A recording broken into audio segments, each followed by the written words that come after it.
Hello, welcome to Free Cheese, episode 302. I'm your Joe Dix, joined by Marc Augustiniak. Hey. Matt Sellner. Hello. The Free Cheese is a weekly video game podcast about video games brought to you once a week by thefreecheese.com.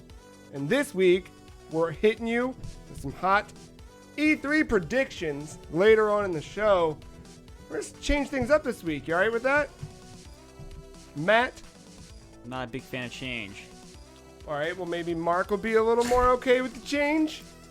I like cash. All right, fuck. Well, we are going to, normally, if you listen to the show every week, you know how the flow goes, but this week we are going to kind of kick off with news up front, just kind of top load that shit, talk about the stories that were important from the week. We'll hit you with a little bit of what we've been playing in the last week, and we're going to do what we can to get to our first and only break as quickly as possible so that we can get to what really matters. Correctly identifying exactly and precisely what is going to happen next week. Not at all spin it off into like, oh, that'd be cool if. No, it's going to happen. Definitive declarations of fact that are coming in the next Even week. if they directly conflict with one another. It's still fact. Because you know what? Fact. Sometimes things are fucking stupid and they contradict one another. What does Ben say? It's true until you tell me it's not, or something like that. That sounds right. Yeah. Yeah. All rumors are true until otherwise. Until Yeah, they're that's not, it. yeah. Yep. Yeah. I even messed up the order of the show. I usually have my iPad ready to go for Slack and hit update instead. Because I thought we were doing Now Blame first, but it's all right. I knew this ahead of time. I just forgot. Had you looked at Slack? See, I knew it, but I just forgot. You know, it slips your mind. It does slip your mind. Well, how was your mind doing the last week since we last hung out? I've been observing some things, but other than that, Observing some things? yeah, What it's does a that little mean? punny for something down the road, a little foreshadowing there. I get it. A little foreshadow. Besides that, I've been a busy bee. Yeah? You making honey? Jerry Seinfeld? No, I've been making good quality content for this website. Oh, yeah, you've been working with Finn Balor. A little bit. Yeah. Dude, that was 2 nights of just like a couple hours of gameplay. But I was actually having fun. It was a good time. It's good. Matt filled us in on some of the details on our upcoming episode of Free Cheese Wrestling, of what we can expect to walk into. High altitude. The name's out there. Oh, yeah, high altitude. I announced it a couple weeks ago. Did you put the art up? No. Oh, okay. Well, the art would be revealed. Mm-hmm. The art will be revealed. I like that art, though. You like that art? No, I like that. I'm happy with that I'm art. happy to put it into the show this time. That's what happens when I'm fucking prepared. Look That's at why you, I'm prepared. You got I prepared. fill you in. I got prepared. We all got. We got art. We got art. That's Long-term booking is back, boys. 166 chicken strips. Marc, I watched Swamp Thing, and so did you. Mm-hmm. It was a good start. It was hard because Doom Patrol was so good by the end, and really through its totality, that this did not have obviously as strong, because it can't. It just by nature couldn't be as I would say they're two different flavors. Like entirely. Yeah, They're- like Doom Patrol definitely opened the gates and like broke them permanently. Yes. To where you can't close them, and then they just went wacky with it, and good for them. And it works so well within that show. Yes. This one was everything that I wanted out of it. So it took that like not weird, but it definitely doesn't hold back. But it showed just enough for an episode to get you intrigued. Because I think they're saving the better stuff for later.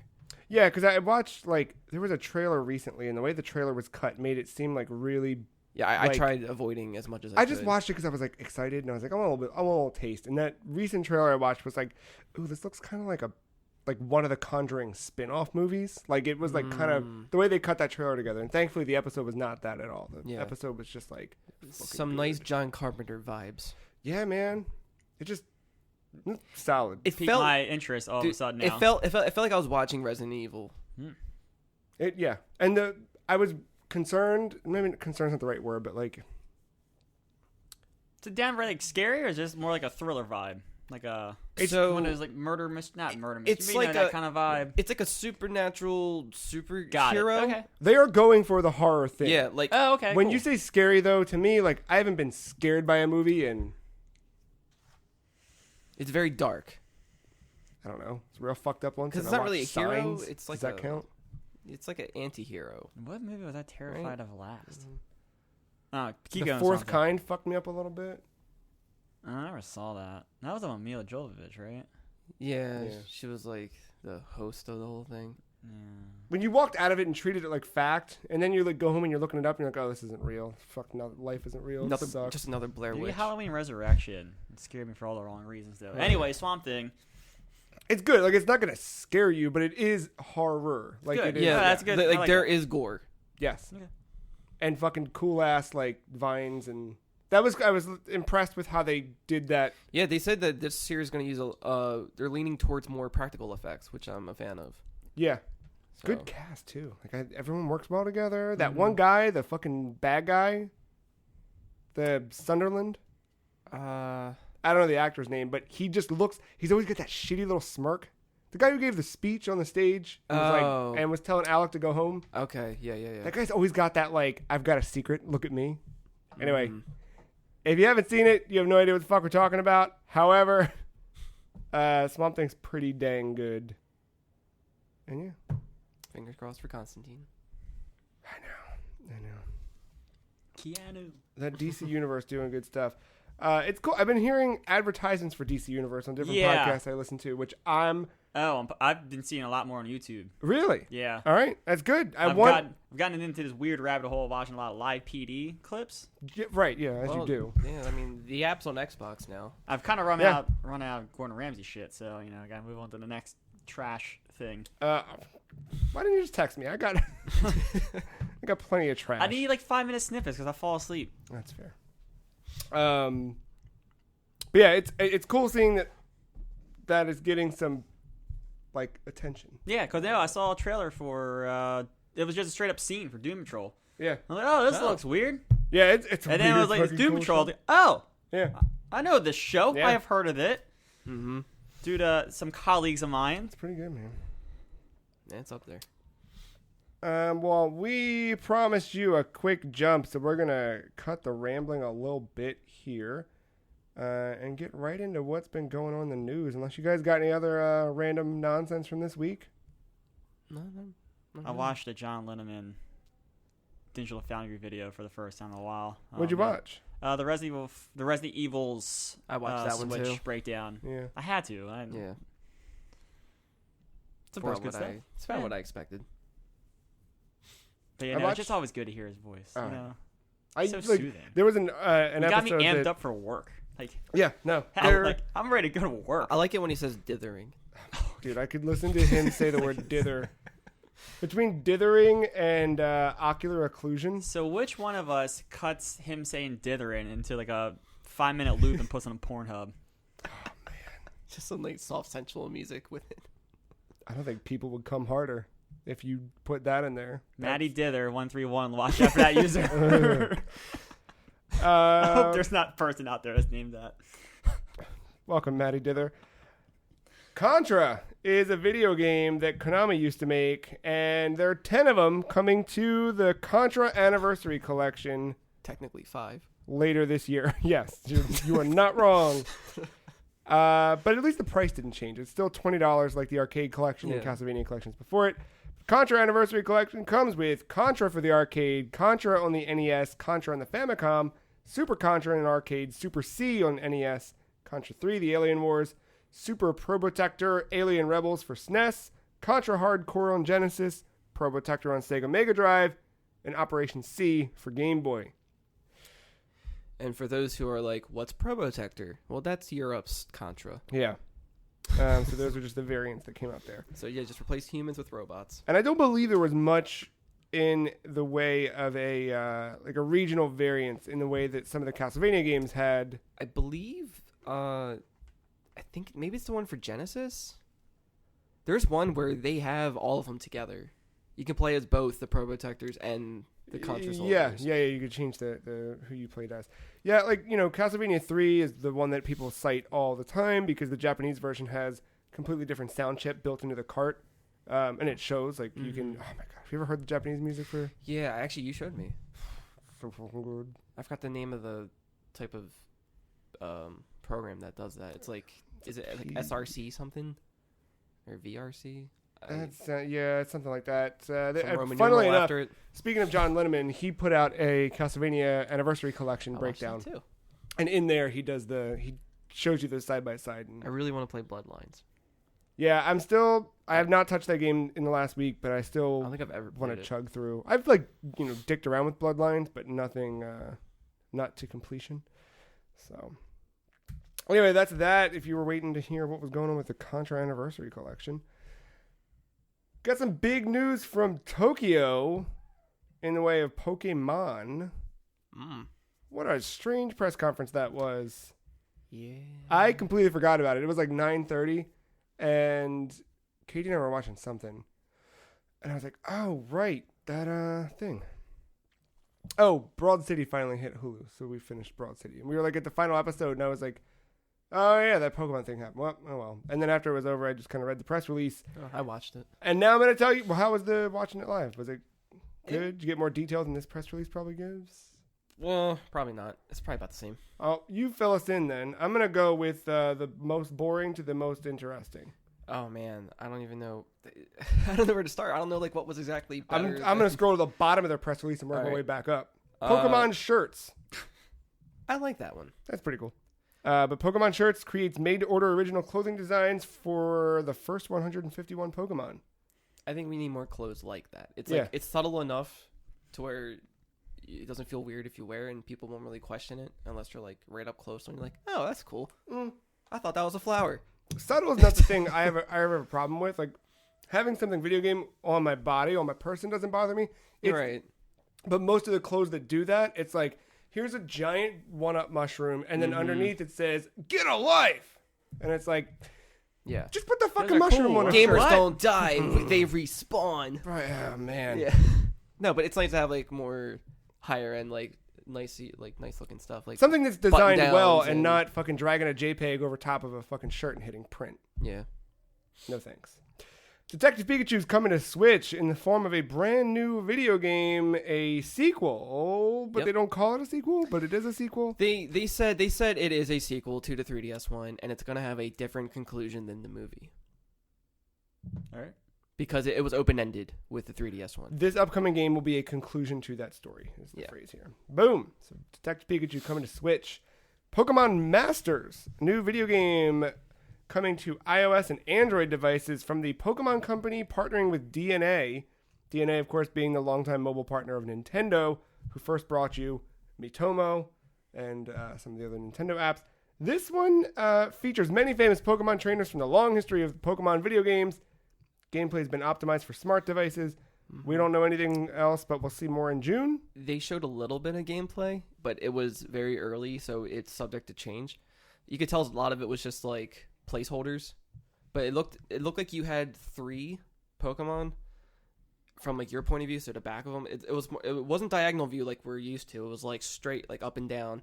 You have 3. They do like a little attack each, and then like some cinematic like special moves happen. Okay. So like. They showed Brock, for example. He's in his attire doing like the X gonna give it to you pose, as it should be. And I think it's Onyx or somebody's doing a special attack, but it's not animated, but it's like in a sense where it's all like a fluid animation. It's like the images change. So like when a special attack happens, you see him close up, but then a different pose happens where his shirt bursts off of him, and he's just it's the Brock. It's the Brock. He's just shirtless and screaming, and then this big like cinematic attack happens, like Let's Go style with the Pokemon. But then it cuts back to like the 2D like little images just and like Brock with hitting the shirt each on. other. Interesting. I mean, I didn't see him with a shirt on after that, but I just thought that was very stylish. I never Continuity. seen. It looks like they're taking notes from Sun and Moon. Oh, okay.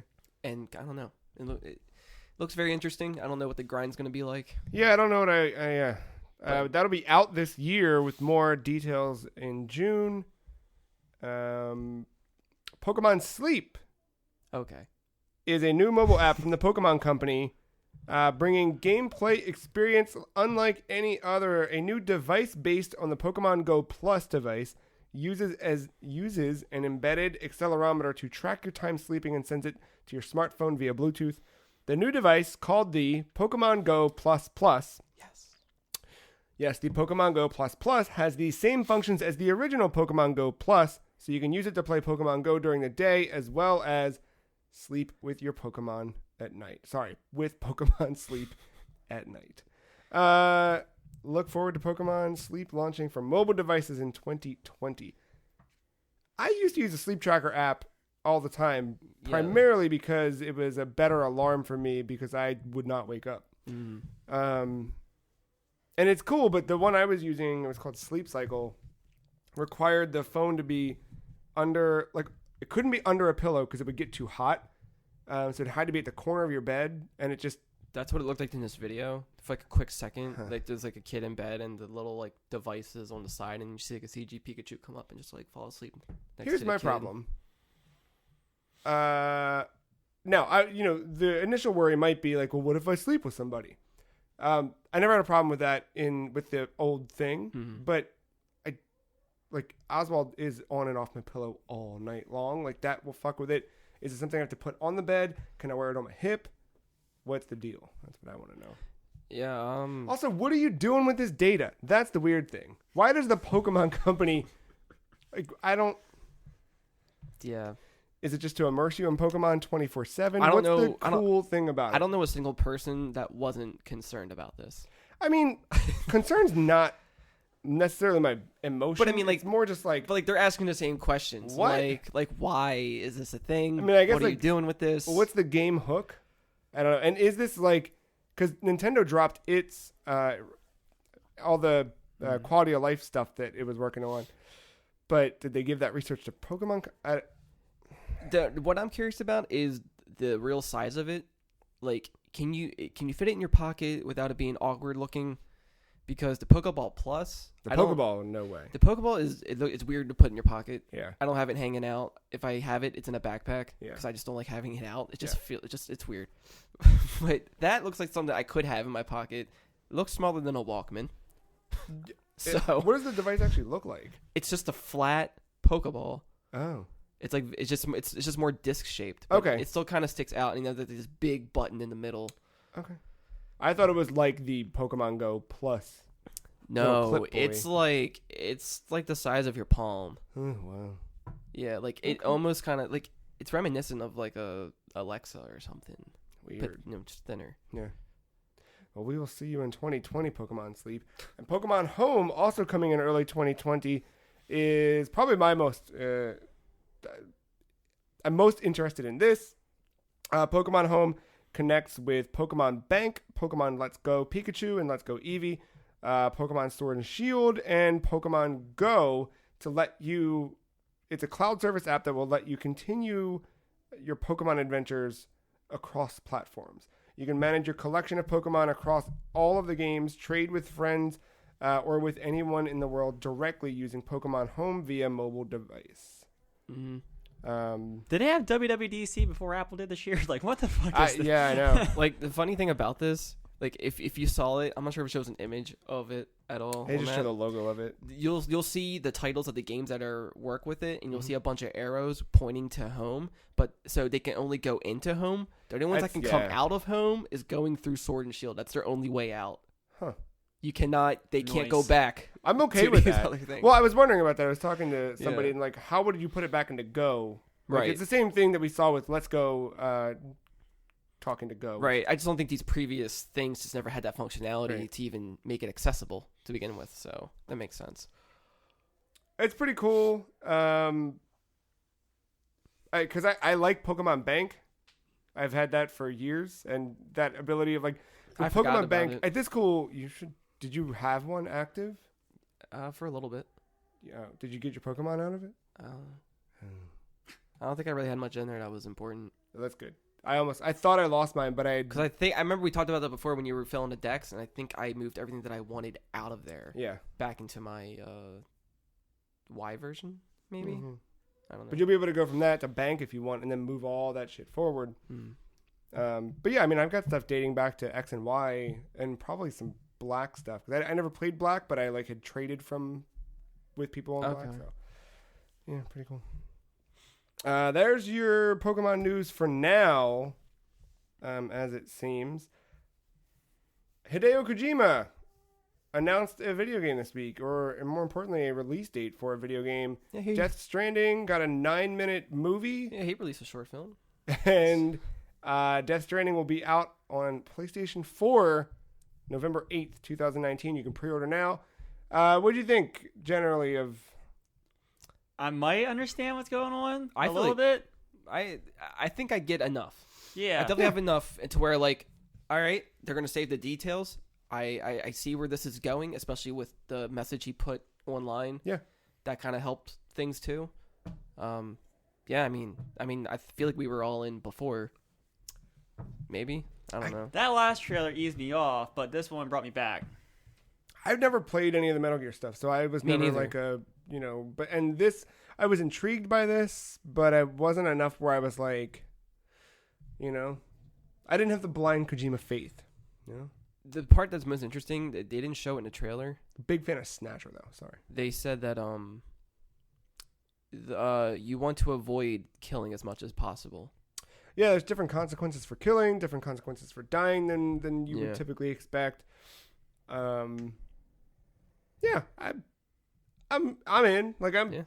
I think he's just showing everything early. I think like everything you're seeing is like from the first 2 hours of that game. Yeah. Because there seemed to be a dramatically different tone after the title card and that last clip at the end with that dude lighting the cigarette with his hand or whatever.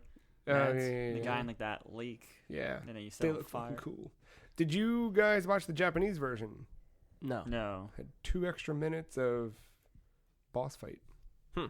I didn't watch it, but yeah, Death Stranding. I am not I'm surprised happy that it's game's this coming year. out this year. I'm I happy. also thought that Last of Us would be this year, but There was some speculation that Death Stranding took the precedent. yeah, and that Last of Us fell to 2020. That's fine. 2 more news stories to bring our little quick news section to a close here. Phil Spencer, head of Xbox, posted prior to E3 our approach to PC gaming. You can read the full details on Xbox Wire, but what came out of here is first, Xbox Game Pass for PC is coming. The service will have over 100, quote, high-quality PC games on Windows 10, named Bethesda, Deep Silver, Devolver Digital, Paradox Interactive, Sega, and more as partnered publishers and developers. And, of course, Xbox Game Studios games will be on PC the same day as their global release, just like on Xbox, including titles from the newly acquired studios like Obsidian and In Exile. Working with over 75 developers and publishers to bring PC content to the service.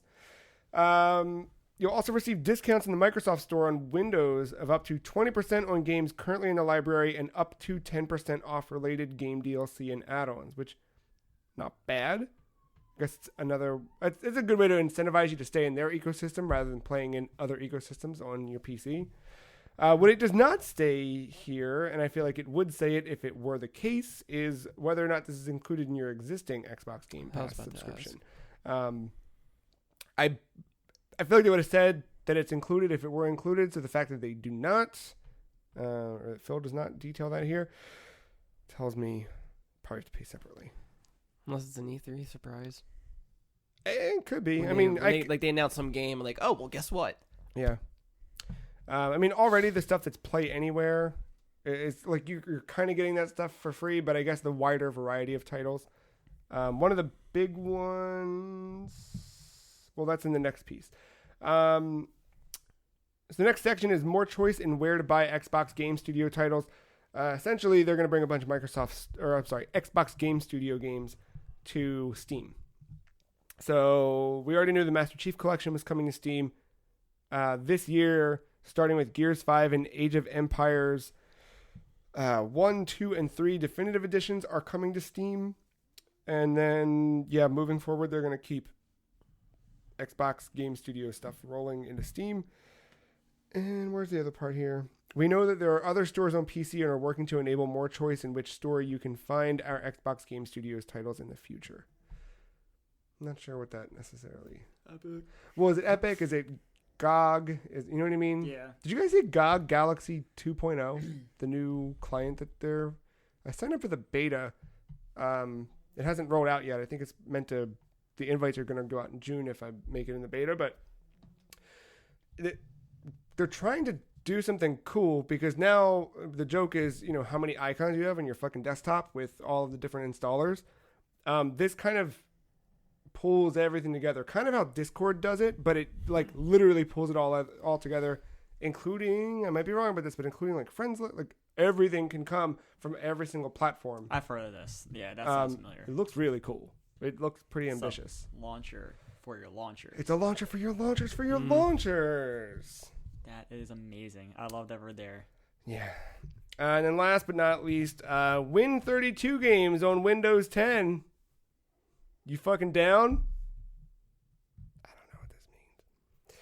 Yeah, like isn't Win32 is the app format that game developers love to use and gamers love to play, so we are excited to share that we will be enabling full support for native Win32 games to the Microsoft Store on Windows. Is this the 32-bit architecture? Is that the idea behind it? Maybe I have to assume so, right? Is it that like legacy games don't run? I have no idea what this is. I'm sure that people who know this is exciting for them. I have no fucking idea what it means. Yeah, Ben, let us know. Yeah, Ben. Will Fallout 3 work? No, never. Let's see. That's the one I want to play. Like, if all the Fallouts I want to replay, that's 3. You can on Game Pass. Apparently, I already played on console. I don't play it on PC. I'm gonna mod the fuck out of it. From what I can tell, this is something that was like dropped support in Windows 10 that used to be supported in previous versions of Windows. But people still like it. Okay. Sure. Yeah, it makes sense. Developer things. Yeah. Just put everything on Unity. Boom. And our final story of the week, unless some breaking news happens, Mortal Kombat's Combat Pack got partially detailed officially from NetherRealm Studios. We saw gangplay. We saw gameplay of Shang Tsung for the first time, which he looks fucking cool, man. There was some gameplay in that. There was some gameplay switching into little Rain. Was that Ermac? Yep. And Smoke, Noob Saibot, I think I saw.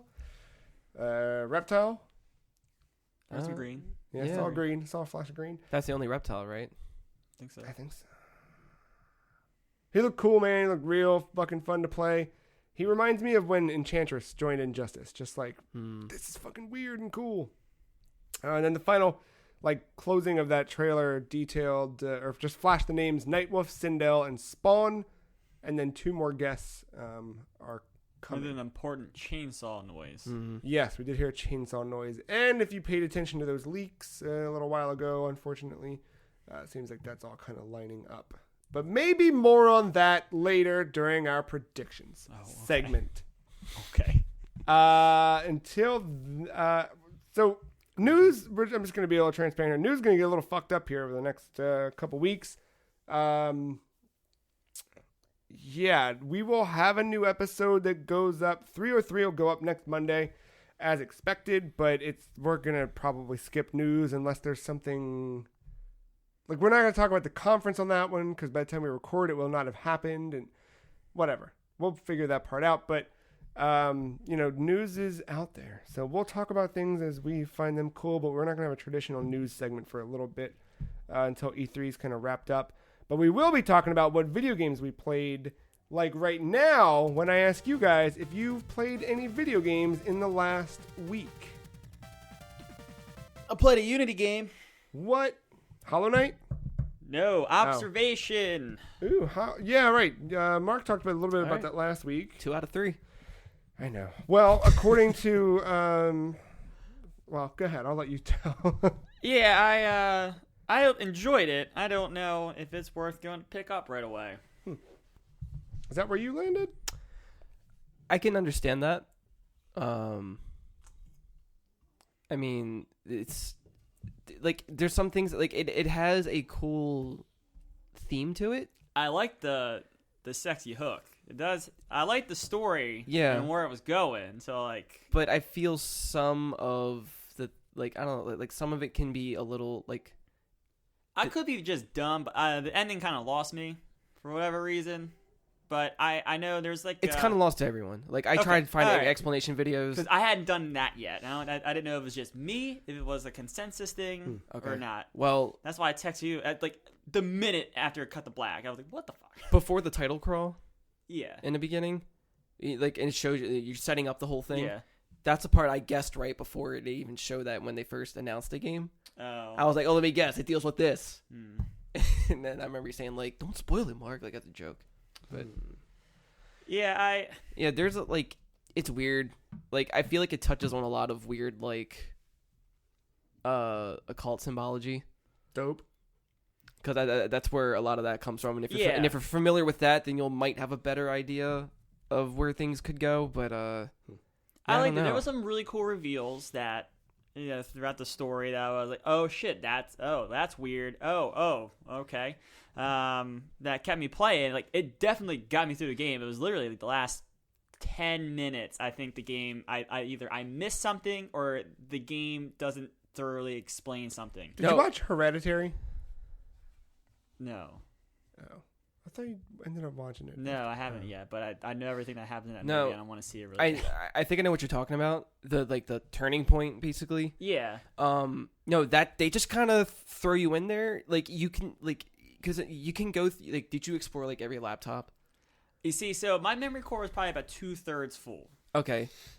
Because like. I know there was some stuff in there. I know, like, and even then, some of that doesn't fully. I don't want to talk about it in too much detail, but yeah. But even some of that doesn't fully explain everything either. But like, I think they try to get you to like guess. But like, I thought of because I guess you're gonna ask Joe like about Hereditary if it's like. Well, like, you know the ending of Hereditary where you're just like, yes, huh? Oh, all right. It doesn't go to. Like, it does, but not as because they kind of hint to all of that stuff, but then like that's a full dick. This hints to something, but it never reveals what it is exactly. Oh, okay. And does it set up a sequel? I don't even know if it did. I think it did. And I'm not sure. And that's the biggest question because nobody knows what. Well, I kind of like that. It, like in a weird end. I'm sure it's frustrating to be on that end, but as someone who's not played it, like the idea of it causing so much kind of dialogue around it is kind of exciting in a way. Yeah, like so like if this just ends where it's at, it's not a bad ending for a game like this that makes you feel uneasy throughout the whole thing. But if it does set up a sequel, holy shit, that's going to be a completely different game. Yeah, it has to be. So it's kind of fine either way. Like even experience like the end, like the very end. Yeah. Even though this like kind of going through that last part, I was still like, holy shit, this is cool. Like there's some weird shit going on here. Yeah, see, I feel like if I mention a movie that's reminiscent of like what this relates to a lot, I feel like it's going to spoil a lot of it. I think a lot of moments involve. I don't want to say the movie, but it's like note for note. Oh, okay. And I'm like, oh, okay. Moon? No. I mean, that was an inspiration. I watched the behind the scenes thing. A lot of this, I didn't realize a lot of experience from these people worked on Alien Isolation. Okay. So a lot of that leaked into this. That's cool. It's good. I mean, how about the gameplay hook? Like you like so all that's that the stuff? thing. That's the gameplay hook is where like it's very stories untold, but because of where stories untold goes with the story, there was a reason why they broke into chapters and it made it that much more interesting. It kind of has that same hook though, where it's like, all right, you're focusing on like one puzzle at a time, and then like cinematic break, and then it's like the next puzzle, which you can almost see like the DNA of stories untold. Like, oh, this would have been like the next chapter because it's a different kind of puzzle. Sure. You're on a different type of terminal and you're exploring a different wing of observation. Kind of Gone Home vibes too, a little bit with the way you explore things. Like you can just like you're not rushed, so you can just take your time and just like look at all the little details in an empty room and see what happened here. And something Gone Home did so well was it didn't know like.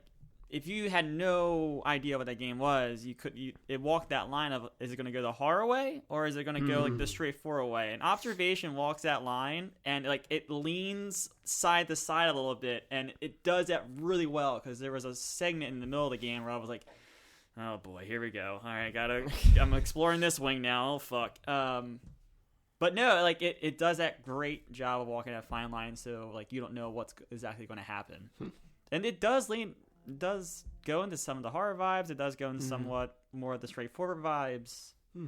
supernatural even. But yeah, like feeling isolated like that. Like they've kept that true. I took your advice. I went Windows. I played it during the day, but I blacked out my curtains, shut the door, nothing else on the TV, and I played the first probably half of that game. Yeah. Through. The one question Mark had last week was about controls and playing it with mouse and keyboard. How did that work out? It was fine. There was a little awkwardness on the injection puzzle. Or like it wasn't a puzzle. It was more like a key combination where you, like, I'm assuming on a controller, you lean the analog stick and you hit a button. Oh, where it's like the circle pops up in each direction. Yes, that like I didn't know you had to hold in a button when you like aim in a way. Oh, okay. So that's what it is. I was like, I figured how that would be. I was WASD. Oh, I see. I didn't know. I figured it'd be like mouse. Just go to each one. Yeah, no, it was WASD and I had to hit the button. Okay. Interesting. Was response mode hooked to a trigger? To activate that mode, you have to hold an L2, and then you go to something, hit square. R. I had to hold an R and then do whatever. Okay. Yeah. I mean, I could see where some of the puzzles might be a little weird and awkward, but I think like because I started on mouse and keyboard, it wasn't that big of a deal. Okay. The only thing that was weird was to go back. It was the symbol was like an X going back, so my first instinct is to hit escape, and that's the pause menu. And it took me a minute to realize it was saying backspace. Yeah. And it was awkward because my hand was constantly on, Yeah, you're right. Just pinkying up to. And then like I had to like either leave my mouse and hit backspace, or completely move my left hand from WASD to backspace, and that was a little weird. Man. How did you like navigating in space? I like the navigation. I actually that's my favorite part of this whole game is the whole system setup of the OS, the camera movement, the sphere movement was fine. I think they got controls right on WASD for me at least. I know playing Prey that kind of stuff can be a little awkward on controller. I don't know how that was for you, but I liked it. It was mostly fine. I think when you can rotate. That's when things get a little weird because every room isn't the same exact layout. Like the floor isn't always where the floor is. It's always like on a side or the ceiling. So you have to like kind of readjust yourself. Yeah, That's why I'm happy it's not in VR. I think towards the end, they kind of wanted you to have like a mental map of observation, and I didn't quite never did have it. Like I understood some of the wings. Probably the EAS one is the one you started. It's probably the one I mapped out the best in my head, but I still didn't know like the ins and outs of how to navigate it. Yeah, and thankfully they're not all too huge either. I think the EAS might be the biggest one. Probably. Unless China. I don't know. Yeah, I mean it's not too bad. Observation. I'll check it out before Game of the Year. I'm not in a hurry for it though. Right now. I think. I mean, if you're going to think of it that way, I don't know if it's going story of the year because I think this ending falls flat a little bit for me. But there's definitely some cool moments and some cool reveals that if we're thinking the best moments, I think there's some contenders in there. That's fair. All right. But anything else besides observation? More dotes. Moving on to Mark. So, I hopped back into VR land. Yeah. Played Transference. How'd that go? No. Oh, no. Wasn't that an Elijah Wood game? Yeah. Okay, yeah, so co-developed by Ubisoft Montreal and with Spectre Vision, which is Elijah Wood, Daniel Noah, and Josh Waller's company, who usually primarily makes horror movies, like Cooties and Mandy. Oh, yeah. Good pedigree. So like they have like they've done a couple other movies too, but those were the most notable to me that I've seen. Transference or Transference? Transference. I didn't know if it's the Kojima thing. So, this game was supposed to bridge the gap between movies and video games. Quoted, or I guess from a movie standpoint, if you're not really into video games, I could see how this is impressive. Oh. As a VR game, it definitely like has the atmosphere of being creepy at first, until you kind of start to realize, they use real actors, like they use real footage of Like actors. FMV. As they also have models of these actors in the game, Hmm. but to explain the story and cutscenes that pop up on like TV screens and whatnot, it's real footage, and it's like it's fine. I can see how that can be an art direction. I can also see how that can be a money saver as well for some games. Not that it's a bad thing. You just notice it as you're playing this. Sure. Because everything takes place in this little apartment. That's where the whole game is. There's not much exploring outside of that, but the apartment gets skinned 3 different times because each one is themed based on a family member on how they perceive this apartment. And you're trying to kind of solve this dysfunctional family and like what happened, why are they so broken, why does everybody see things differently. So it's a husband, a wife, and a son. The husband, named Raymond, he's like some scientist. He's pretty much the one that built this program that has some hauntings in it, and for some reason you're in it to just piece it all together. Had some weird struggle with his wife, who's like this musician. She's she's a celloist, I think. And so she's all about that, and her life just seems like it's in shambles. And I don't know if it's because she had a kid or something. It was just a really bad marriage. The guy was all about his work, not about the family, until like it was too late. And then they have a son named Ben, and he was all about best of both worlds, I guess. Hannah Montana style.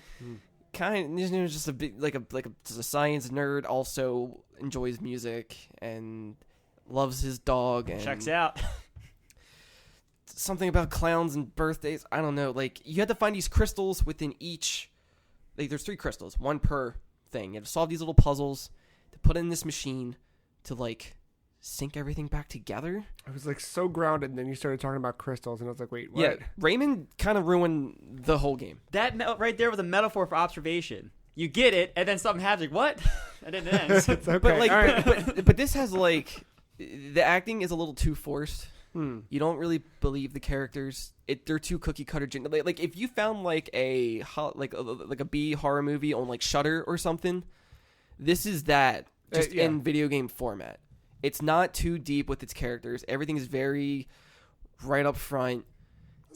It's nothing new. It's not bad. It's not great. It's just, it feels bland, and that sucks. But like, it had such a good atmosphere. There are some cheap jump scares. The only creature that kind of scares you is just some shadow. It's just some shadow figure that looks like it would be in Minecraft, maybe. Prey? No, it's all like blocky and pixely. Oh, it's not like an Enderman. kind of, yeah, There you go. just a little thicker.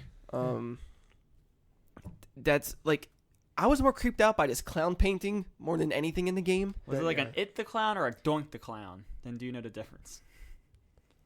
No, Doink the Clown's the wrestler from the 90s. This clown looked genuinely like it was meant to be scary, but for some reason it was just a painting on a wall, and I thought they were gonna go more with it. No. Nothing ever happens with it. You thought they were gonna go That was poltergeist scary. with it? That was scarier than the jump scares to me. All right. Yeah, like, I mean, some of the puzzles were kind of neat. Just navigating this same apartment in 3 different ways. Sometimes you have doors to different places. Sometimes you don't. PT did a better job. If we're gonna compare, I mean, that's probably unfair as well. How did a puzzle stack off something like observation, or was it kind of station to station? Because observation is more of like, here's the schematics, here's a manual, here's how you do this. This one you really had to figure things out, and they don't really give you enough hints. Or maybe I was just stupid and thought too much into it. But like, there's so many things you can observe and look at, and you think they're part of a puzzle when they're not. And so you're just kind of there for a while. Like, it took me like an hour and a half to beat this whole thing. It probably should have been like a 40-minute game. Wow. Like, it's just it wasn't really a game. It felt more of like a more fleshed out experience. Yeah. You know, because there's a lot of VR experiences. You know, Experience. That seems like a Flash game. Not in that sense, but like that. In the sense that, like, you know, a Flash game is something you just kind of like happen upon, and you're like, oh, I'll fuck around with this for a bit, and then you're done, and you're like, just look up porn now. I don't. Like, I think I would have been more okay if all of it was FMV styled. Yeah. And maybe, or like you say, like a Flash game, like maybe there's like a game on Newgrounds that can kind of be creepy if you just use real photos and just click to go direction to each room. Yeah. It kind of feels more like that. Yeah. Which isn't bad, But Just a smaller experience. yeah, I mean, you could just tell that it just wasn't much of a budget here, and they had to really use their resources. That's Well, yeah, put the they best of had what to they pay got. for Elijah Wood. That's like if you look at a family photo, you can see how photoshopped it is. Like, it's hilarious. Like they just look dead in the face in like a Golden Gate Bridge background. They don't look like they don't belong there at all. There's people in the background that just don't. I laughed at it. Like I streamed it on Twitch. Yeah. And so like every time I go to it, it's like a different picture depending on whose apartment you're in, the kid, the mom, or whatever. And it's a different. I laugh at it. It's the funniest part to me every time. Yeah, it was on sale for $10. I was like, figured. Yeah, why not? I want to get to it eventually. I don't know if that was on my list of I'll play it next year or whatever. But It seems like something that would have been. yeah, I mean it's fine. Did you play anything you did like? Yes. Yeah. Two things. Well, there's one because you showed me. Citus 2. Yeah, I played a little bit of that this week, man. I've been hooked on it. I haven't played a lot of it, but it's fucking cool. Feel like is it on Switch? I Because if it is, I feel like I should be playing it on there instead. don't know if it is. Because my thumbs cover some of the notes that yeah, I don't and you see. warned me about the text thing, and then it happened, and fuck. Did I So- text you and it popped up? No, Sandeep did. Okay. But yeah. And it doesn't go away. It's there for like Yep, a minute. It just lingers there. So it's a mobile. It might be on Switch. There's something on Switch. There are rhythm games on Switch. Voez is on Switch. I don't know if Yeah. Citus is yet, but Citus, I think I played the first one, and the second one, it's a rhythm game. It's circles popping up on the screen, and you're either tapping them or kind of drawing a line in Yeah, so shape. there's like a metronome that goes vertically up and down. Yeah, it's just and a you have to line. time the line with the circles. It's like a horizontal line that just keeps going up and down, up and down, up and down. so Citus. How do you spell that? Cytus. Got it. It's like soccer, but spelled completely differently. And there's some real good music in it. Yes. It's fun. I really am most impressed with like the construction of the menus and the navigation through them. Like it just, yeah. I've never had a game that flowed so naturally. Like I knew exactly what it wanted me to do without it telling me where to go, which seems silly, but the UI is so important in that. It's very sleek and creative. Like it's. I don't know if it'd be weird to me to say this, but like this is the kind of anime I like in terms of visual style. Where Like- it is anime, but it's not like overt. It's not. Yeah, because like I mean, all the characters are like anime, but it's not generic looking. It has its own style. It has like a sleek, very muted but still popping out style with the everything- colors. Yeah, it seems like they put like a gray filter over top of everything, but it still pops in a way. Yeah, like it definitely has its own mood. Yeah. And they were doing a special with having Hatsune Miku. Yeah, where the game's because I think the game's usually like $2 or $3. Okay, yeah, And I and think she it's was like free. she was $10, Yeah, so she's 10. I think all of the expansions they add to but it are all she $10 expired a piece. as of Friday. Wait, really? Yeah, and apparently said until May 31st. I thought it was until May 2020. Oh, did it say 2020? Yeah, I think it's 2020. Oh, well, shit. They added her to there, and Well, I bought it. Oh, cool. Yeah, So I was just playing most of her stuff. yeah, but it's a fun rhythm game, and there is some sort of story going on. There is, and Hatsune's is very interesting. Ah, Because everything looks like dialogue chats yeah, with like a messenger or something. yeah. It almost seems like you're getting messages sent to you, or like that it's comments from other players, but it's not. Like, For that one character, I think it is because everyone has their own story. With Hatsune's, you're reading a chat log that Oh, is okay. going, and apparently, because everyone knows her as a hologram performer, Sure. she's not a real person. They take that, and like something happened, some weird glitch happened, and to where just a fragment of her personality is left in this computer that some guy designed her. He doesn't know why he exactly designed her. Kind of found her annoying at first. They start to bond over time, but like he's like this old scientist dude, and you kind of start to see more about like how the AI kind of has feelings, wants a life, and blah blah blah. It touches it. I don't want to say near level, but it like dances with that. it dances with those topics. Yeah. And like it does it in a really cool way, and then but to progress the story, you have to do the songs, get it good enough points, level up the character, and you unlock more of the story as it goes on, and more songs too as you go with it. I've had a lot of fun. I played it in Burger King for like 15 minutes. Yeah, I'm not used to a rhythm game having narrative, and this is like one that's actually kind of interesting the way they do it. Yeah. they really embrace like the cyber side of it. Yeah, and that part I need. I needed like a good one since like Ruiner. I've needed another cyberpunky thing in a way. Yeah. That I haven't like scratched that itch in a while. Like I've tried this and that here It's and like, there, and this is just good. And like this weird. looks like this could exist in the Valhalla universe. Yes, but see, like even like Valhalla, I tried to play recently and like it didn't. It just turns on like style where it's like kind of industrial. There's some neon in there, and but this is good. It's enough where I can taste it and move on. There is a Slitus game on Switch. It's called Slitus Alpha. Okay, it might be like the first one, like Redux or something. Yeah. But yeah, it came out this year evidently, so it's on the eShop if you do want to pick It's it good. up on Switch. It's good, man. Yeah, really enjoy that. And that's I think most of my time went into that one. Yeah. Outside of Transference, the one I barely touched on, but enough to be charming and talk about is Gato Roboto. Oh yeah, I saw this came out on Switch, right? Yes. It's like a $7 or $8 game in there. I had some coins, so I got it for like $5. Nice. I know it's going to be a short game. I just got past like the first main tutorial-ish part of it. It's very charming. Like I love the style of it all. It's basically a love letter to the Metroidvanias out there, mostly Metroid. I think Metroid 2 was its biggest inspiration. Okay, I'm down with that. Because you can unlock different filters that look Game Boyish for everything. Way down with that. So this guy, this space pilot, he gets in the very beginning. He gets this stress signal, like some alarm from a planet, and the coordinates in the very beginning, guys. First joke in there. 69420. Yes.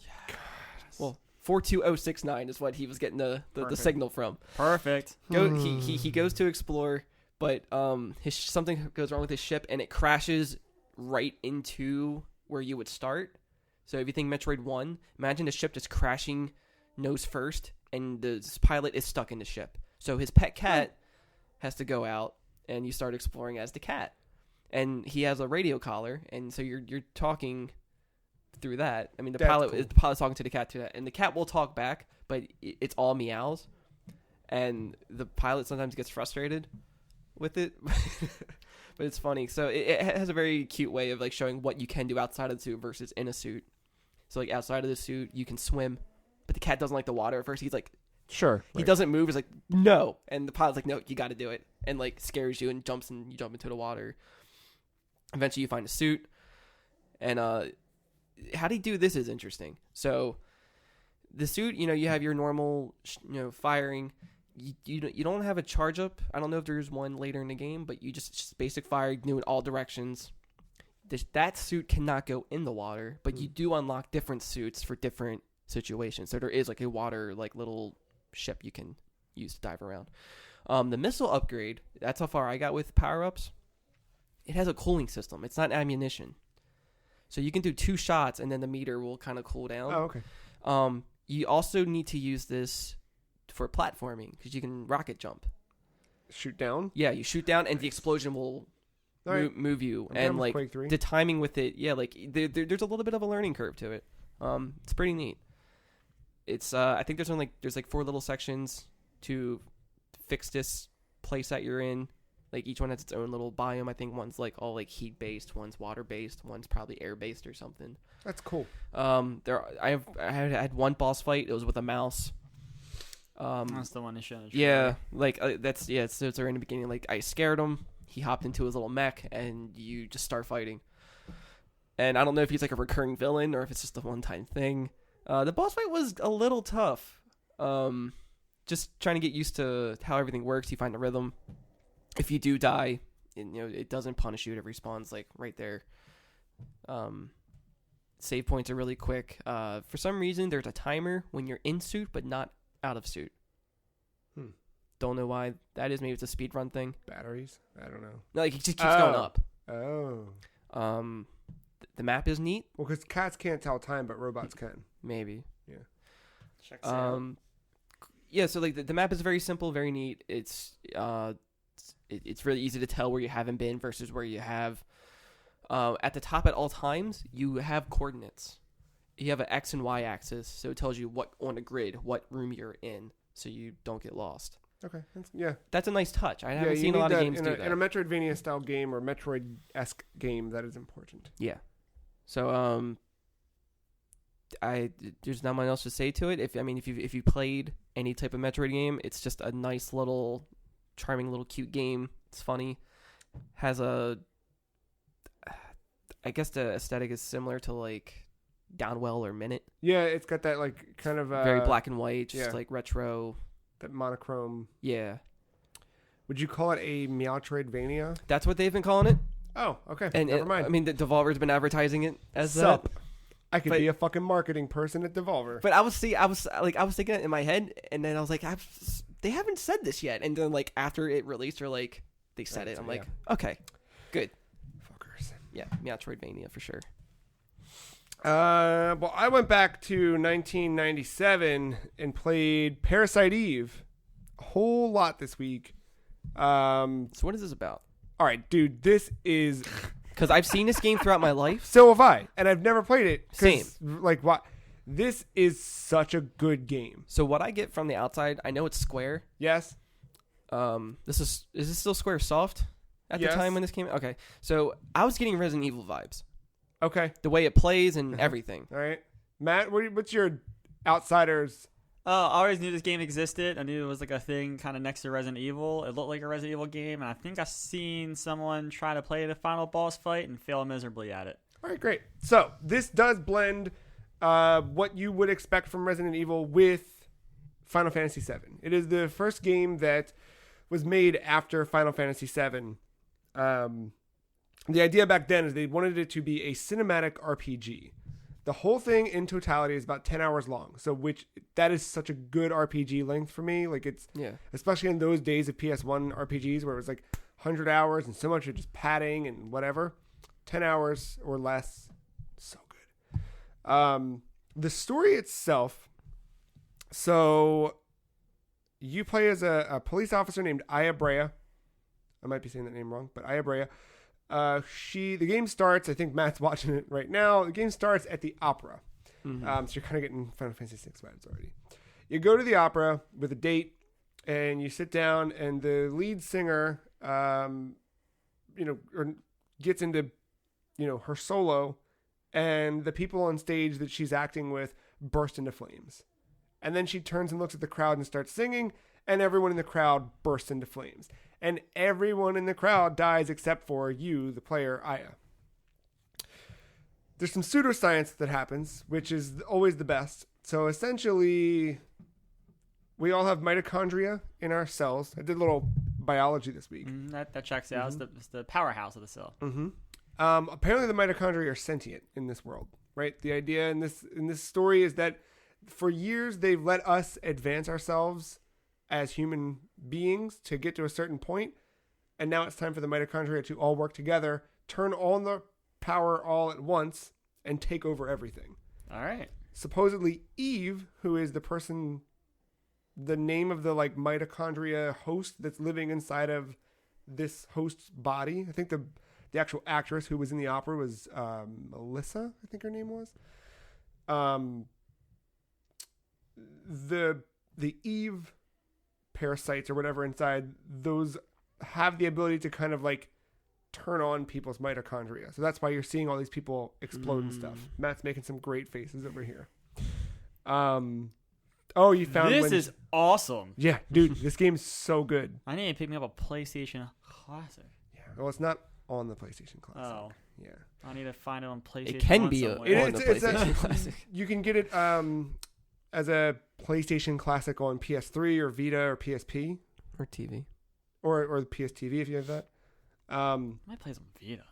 I gotta pick it up. I can pick up my Vita. It has life again. Yes, it's really good. It's really fucking good. About... And Vita has really good PS1 emulation, so that's probably the best way to play it. Yeah. Outside of course, buying the original. So what I like about this is it's set in 1997 New York City. The budget they put into this game looks exactly like what I imagine New York City to be. Of course, that's my own exposure to New York City when I was a kid, the backdrops of movies and random scenes from Hey Arnold where you're just kind of like, that's what New York is to me. And this kind of fully pulls New York into that, like, how my mind imagined New York back then. It's certainly not accurate. Home Alone 2. Yeah, right. Like you've got those little snippets, and like it's kind of the same stuff that kind of builds the New York that takes place in this game. But the budget in this game, dinosaur. It's gonna make a dinosaur. Is the budget is just huge, or seemingly huge. Like the cutscenes are so well rendered for 1997. Yeah. Everything looks really smooth. And just there's a certain thing to it, and you can definitely see the Final Fantasy VII DNA living in there, because the game was originally meant to be Final Fantasy VII. Some of the early thoughts that was it Sakaguchi had for Final Fantasy VII turned into what this game ended. This game didn't make sense for it to be a Final Fantasy, so it kind of became its own thing, and then based on a novel called Parasite Eve. But there's a lot of things that kind of line up, like Aya Brea being kind of a smart-ass blonde protagonist from Cloud. Her partner Daniel is basically Barrett, I think, to the point where like they both have like their last names rhyme, like they're almost the same except one letter off or something. There's a lot of like parallels you can draw between the two. Even the concept art, I mean, it's all Nomura, but like you can see the old Final Fantasy VII style. It just, with all that. Yeah. So, but it plays really well. So you are wandering through the overworld in different areas, and yes, not unlike the Resident Evil style thing of like running off into the distance of these pre-rendered backgrounds and stuff. Mm-hmm. And your character's sprite just gets smaller, your 3D model. But combat in the game is so much fun. Real time? Yeah, so it's got the Chrono Trigger thing. Okay. Where you are running. It does it a little bit differently, though. So as you're running and combat starts, everything just kind of flashes grayscale and then inverts.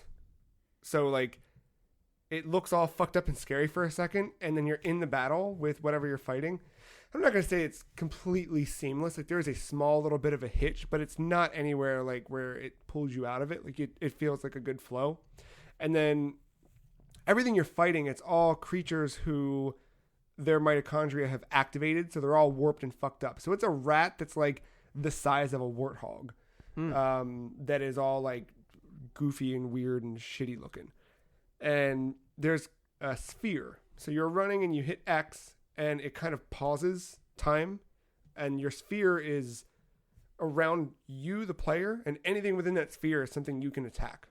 Okay.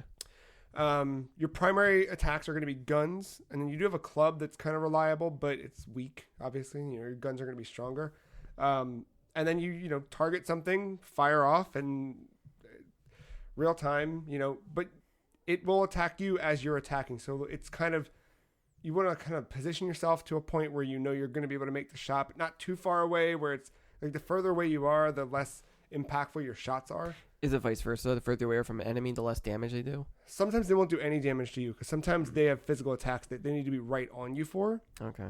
But like, you do need to run away or keep moving as combat's not happening to avoid any hits. You have 2 meters, an attack meter that's kind of always refilling. When that's full, you can pull your attack. And you have your, I forget what it stands for, but it's a PE meter, and I don't remember what it stands for. But that one is kind of like your magic, so to speak. It's your MP. You've got heal attacks. I've got attacks that slow down enemies. Attacks. Now I'm to a point where I'm leveled up high enough that I have like an attack I can do with my magic. It's the first one I got. Where you actually like shoot a bolt of energy at something. And basically what you learn is like the reason that Aya didn't die is she's got something in her that's keeping her going, and she's kind of got this thing, not unlike Cloud, where he's a little conflicted on like, who was I? What did I do? Aya's got this thing of like, why am I the only one that survived? Am I like her? Am I going to end up as a monster and whatever? And oh, she's Sephiroth. And it's just really good. It's got a really good like sense of identity. It knows what it is and what it wants to be. It's fun to play. You level up. It's got a really complex crafting system for your weapons. Like you get weapon mods from the police chief, and you take them to the weapons department, and they will modify your weapon to add different things to it. And then because you're burning those that permit to upgrade your weapon on a weapon you might get a better one down the line. You have tools that let you modify and pull your mods off one and put them on. It's really, really complicated. And, you can kind of make it as complicated as you want or not. I like that they use the lore of the police with that. Like it's in their character. It all flows. I don't know. There's just a lot of really good like inner character stuff too. I could talk about this game for a really long time. And it's just you. It's just a single party. You don't have like other It's people. you. Okay. That's it. Yeah. The best scene so far. There's a couple things that are kind of silly. So New York City gets evacuated, which not really, right? Like that would never. Something real bad would have to happen. Not a couple people get set on fire inside of a theater. I'm not saying it's not, but all of New York City got evacuated. Come on. That would take years. Right. No, they did it overnight. Yeah, of course. Or a couple hours. Oh, well, it could also just be Christmas night and everyone's staying inside. Well, that's what they said. Is thank God everyone was out of town because of Christmas. It was like, oh, really? Everyone was out of town because of Christmas, right? Okay, Batman. I see Like, where they what got the their fuck? Radio from. City Music Hall is empty. Okay. Yeah. Rockettes aren't performing this year. They're out of town for vacation. Well, their knees melted. So anyway, the city's evacuated, and you're like, all right, we got to go do whatever. And your partner's like, you need a bigger gun. There's a gun shop up the street. So you walk up the street, you go to the gun shop, Ammunition. you go to open the door, Yes. and the door's locked. So you're standing, picture this, right? You're standing at the door, you go to push it, the door's locked, and it kind of like, you all of a sudden notice you don't have control of your character anymore, and it cuts to the dialogue thing. And your partner's like, the door's locked. Let me get it. And then shoots the glass out. Like, aims at you like a trained officer. No, the first thing you do is never draw. Nope. Let me just shoot the lock off while you're standing there. Like, couldn't break the glass, couldn't throw a rock through it. Just, nope. Let me shoot. He aims like right at you. Like, oh my God, is he going to shoot me? And then just, real good. There's no dialogue, which is a little weird at first. Like, there's no spoken word. It's all on-screen text. But that adds to the atmosphere in the end. Like, it works. Like, It's a very square thing. it's a little bit like, it kind of contrasts itself at first because it's so cinematic that you're kind of expecting it. And then when it doesn't happen, you're like, oh. But the silence is somehow like disarming, and it pulls you in a different way. I mean, it was so hit or miss then, right? Like, you had a game like Metal Gear Solid that pulled it off, right? But then you had a game like Symphony of the Night that didn't quite pull it off. Right. So, in a weird way, they went the safe route with it. It's yeah. And then you have Resident Evil. Yeah, right. That old dialogue. It's really cool. And, so this, I think this does like... Exactly my point. End this. Yeah. This does a lot of the best things that you'd want out of an RPG while adding some of the survival horror stuff. I really like this game. Someone a Maya sub. What was that? Is that her name? Maya? Aya Brea? Aya. Anaya sub. Because they can't use Jill Sandwich. Aya sub. So I've got a thing I've been kind of drafted up that'll go up this week on the website, writing about that. It's a really, really good game. I really, really like it. Yeah, right. I'm trying to do that a little bit. I wrote a thing last week that's up on the site now. That it's just a mess that I There's put out on some things paper. I really should review. I don't even know where to go with reviews at this point, but yeah. Do something. I don't know. Yeah, I thought about There's reviewing things I have Team some Sonic opinions Racing. on. Yeah. I haven't written in a while, so I'm slowly getting there, and I really like Parasite Eve, so I'm gonna write about that a little bit more. And with that, went a little bit longer than I anticipated, but we're gonna take a break because we gotta get back to the other side of the break and let you know everything that's happening in a week. So after this break, we'll be back with the future of video games. Spitting facts.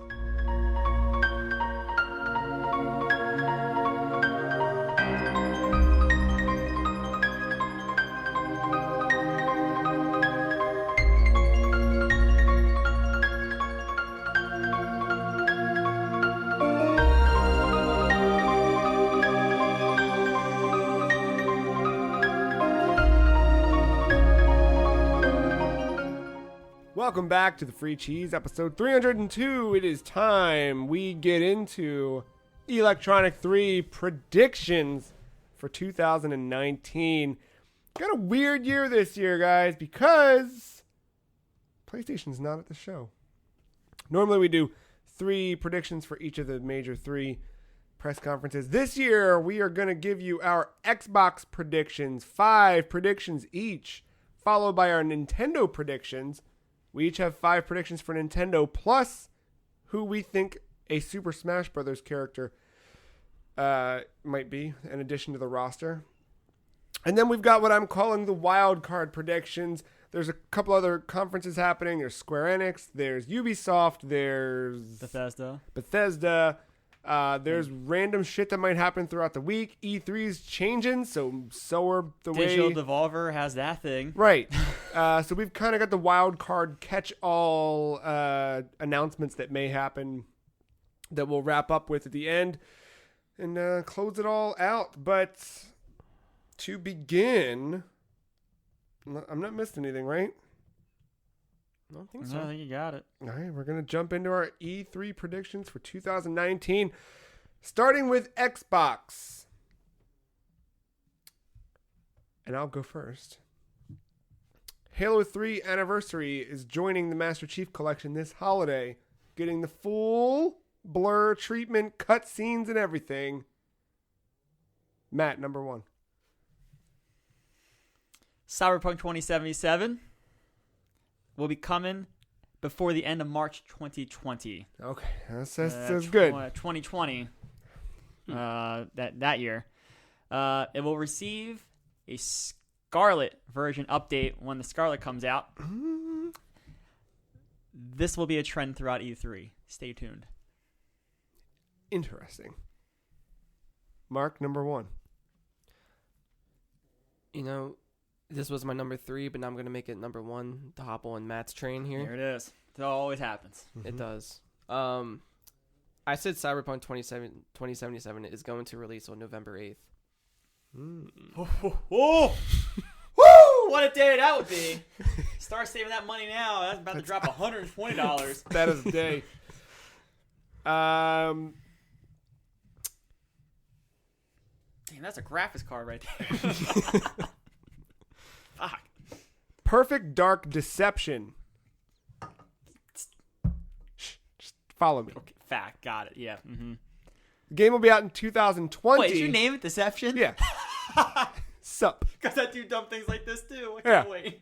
Perfect Dark Deception coming in 2020. We'll see our first gameplay at XO18 this year. At E3, it's just going to be a teaser. Now, this is developed by that brand new studio at Microsoft, The Initiative.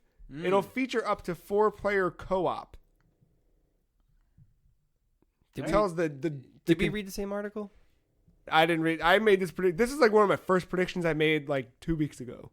Oh, Like I wrote this down. Like never mind. I saw it in my eye. I could feel it out there. Cooperative play, optional, of course, but we see the continuation of Joanna Dark's story. I call it Deception because, they call it Deception because, can you trust your cooperative partners? And it's going to play with the idea of kind of a, how the narrative can shift throughout cooperative play. Boom. Matt, number 2. The Banjo remaster is happening. Think Crash Spyro. It will come to Switch as well. Okay. That's pretty good. I can see that one too. Rare Replay will shadow drop the Game Pass. Oh man, yeah. I During need that that. I press forget conference. that that's a game. I need that to be there. Sorry, that's a collect. Whatever you want. I mean, there's a few out there already in Game Pass, but in separate forms, but not all of it. Yeah, I need that. Give me another softball here. Halo Wars 3. It'll be out in the spring. Oh, do we really need another one? Oh yeah, those games are good. Come on. That's technically the roots. Halo's going to be a strategy game. Yeah, that's good, man. You should play. I think you'd like them. Too many things to play. From Software shows a trailer for its new Armored Core. Ooh. And gameplay Ooh. is shown off on Scarlet. Dude, I really want a new Armored Core. Real bad. You like saying the word Scarlet, don't you? Well, stay tuned. Go ahead, Mark. Ninja Theory's next game will be a one-word title followed by a subtitle of 2 to 3 words. Releases in late August. Wait, say that again? Yeah. Hold on. Ninja Theory's next game will be a one-word title Uh-huh. think Enslaved, DMC, Mm-hmm. Hellblade, Mm-hmm. colon, the subtitle will be 2 to 3 words long. Perfect. Because all their games have done this. Sure. And it's out in That's August. Late August. All right, very good. Magic the Gathering Arena is being published by Xbox. Entering early access on Xbox Game Preview this summer, just in time for the Core 2020 expansion set. Not expansion, but the core set. When the game comes to iOS, it will feature Xbox Live support and achievements because of that Xbox Live SDK that was shown off at GDC earlier this Well, year. there you got Xbox Live content on iOS, so Yeah. makes sense. All right, that was real dumb, but it's gonna be something even dumber. So this is our, it was We're on round 4. We're on Yep. 4.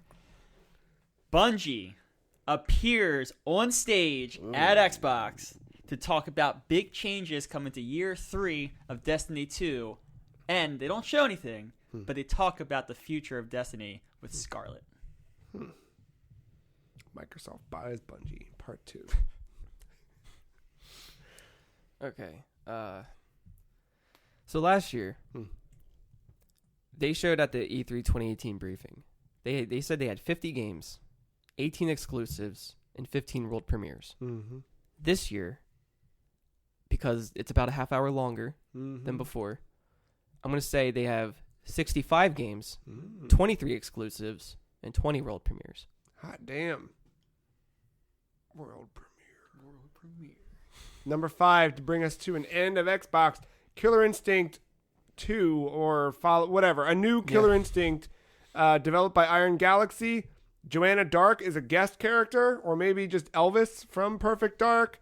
We're riding the Perfect Dark train all the way to the edge of time, baby.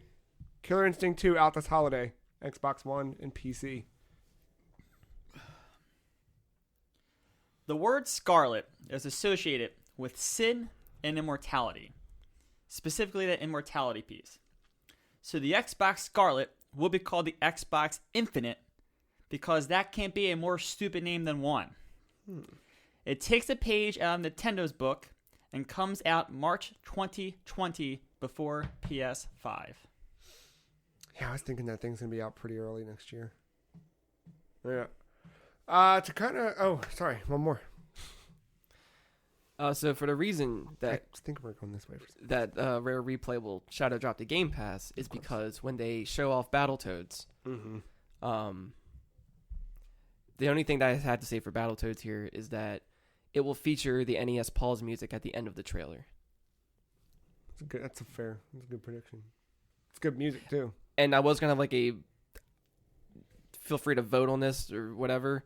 Or I was going to say, like, for bonus points, they would show extra playable characters. And Banjo being one of them. A lot of Banjo talk here. Yeah, it's a year of Banjo. I was gonna say Banjo and Conquer, but I took that whole part out, so that's not official. Yeah, you're not going to get both of them. Yeah. Just up and down. No, it's not, like I took out the Banjo part entirely, so just the pause music at the end of the trailer. I like it. I think that, generally speaking, Xbox is going to focus on its future. I think it's going to begin to lay the groundwork that sets that path toward the future. I think we'll learn about the new hardware. I think we'll learn about how that new hardware fits into the current ecosystem. I don't think that you're calling out Scarlet versions. I don't think there's a such thing as a Scarlet version. Like, I think that That's why it's called the Infinite. I think the new future is that the new future has already begun. Phil Spencer has said a lot about play your games where you want to. Well, why doesn't that start with Xbox One? And the game, like, I'm looking at something like Halo Infinite. They're going to go way deep into Halo Infinite. That game's coming out on Xbox One. But also, when you buy it on Scarlet, it's going to be with native 8K or whatever the fuck, right? Like, all the things that happen because you have more powerful hardware. I think not unlike the way you would buy something on a low-end PC versus a high-end PC. I think that's the territory we get into. I think you're right, though. I think that thing's coming sooner than we think. And I think we're going to see a lot of Japan in the Xbox presentation this time around. Just a thought. Moving on to Nintendo. So we're going to start with our Super Smash Brothers character predictions because, of course, that's an obvious prediction to make, and I didn't want any of us to waste one of our 5 predicting a Smash character. So besides Joanna Dark, who do you think is coming to Super Smash Brothers? I wrote down 4, but I'll give you 1. Oh my God. I think someone from Advance Wars is going to be a Smash character. To start, kind of, what's that little thing you pump and make the fan the flames? You know what I'm talking about? The little pumpy pump you step on back in the 1700s? I remember if one of them was a assist trophy. No, they were just a trophy. They had the little things that went at your feet. Right. But I'm talking about like one motherfucker standing on the thing, give it that Fire Emblem bump, make everybody be like, who's that? What is this? How do I play this? Because back then... Also in other intelligence systems. Right. We didn't know what a Fire Emblem was because none of them had come to America. Now we don't know what Advance Wars is because there hasn't been one in a decade. Make it fucking happen. Or put Cortana in the game. Matt?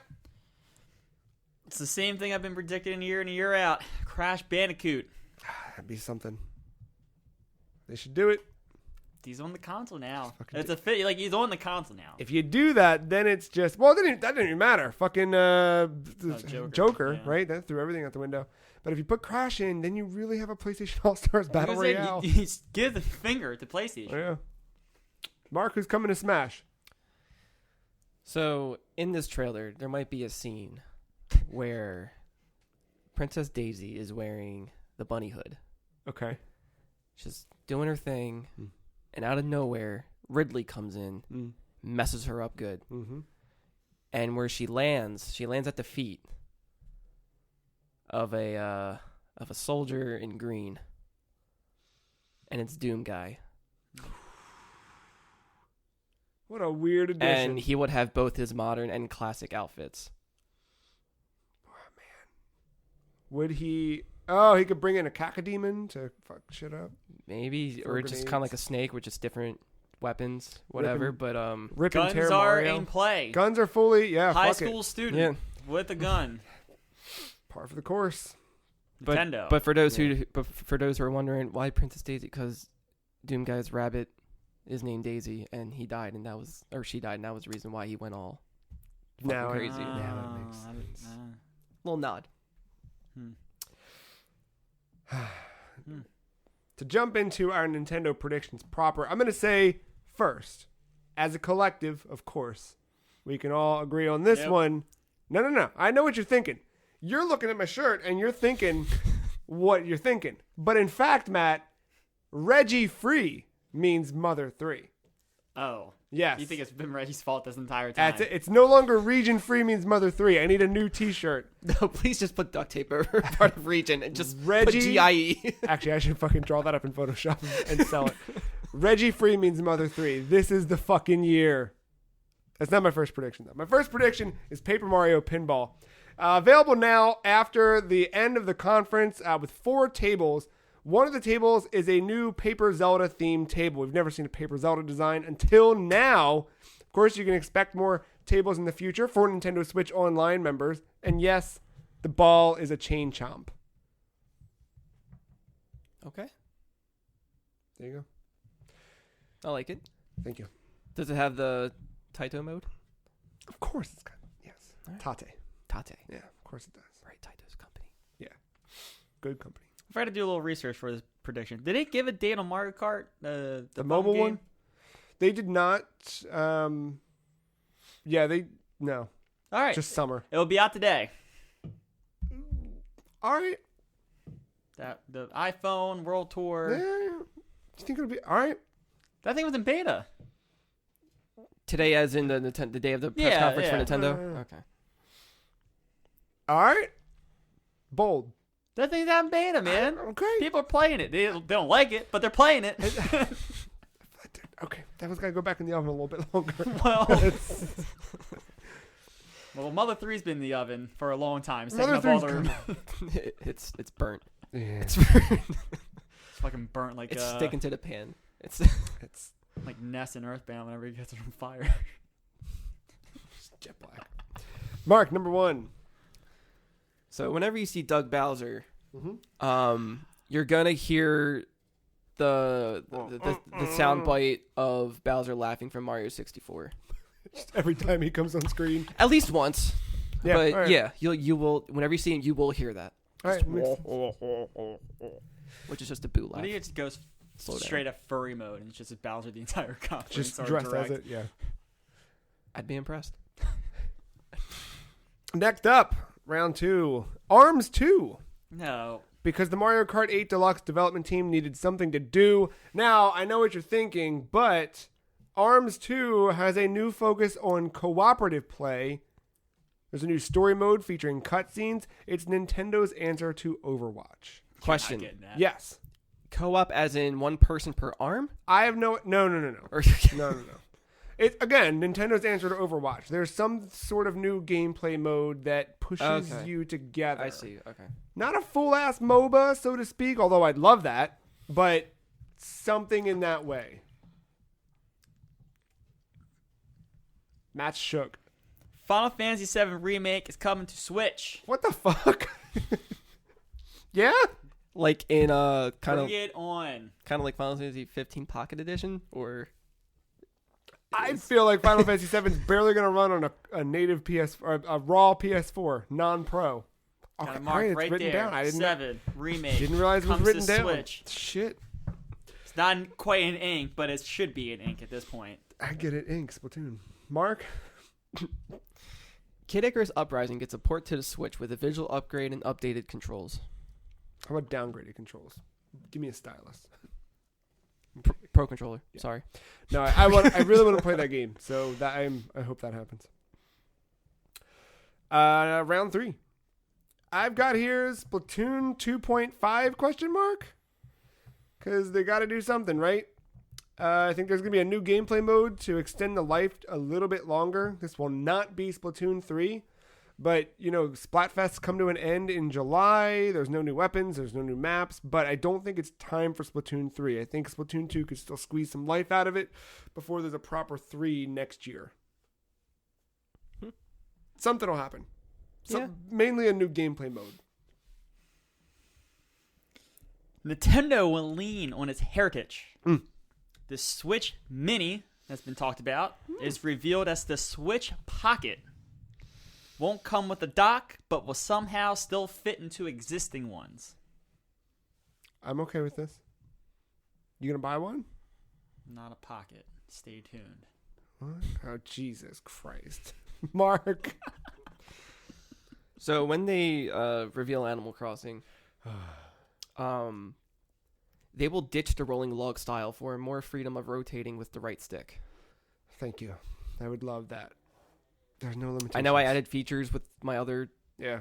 prediction, so I didn't want to repeat myself. I want that game to be like open world. I almost had a Splatoon thing Yeah. there. I said they were going to do a crossover with Hatsune Miku in some way. You fucking go for it, man. Just have some kind of virtual hologram performance. I don't... Yeah. Team up with the Squid Sisters. Round 4?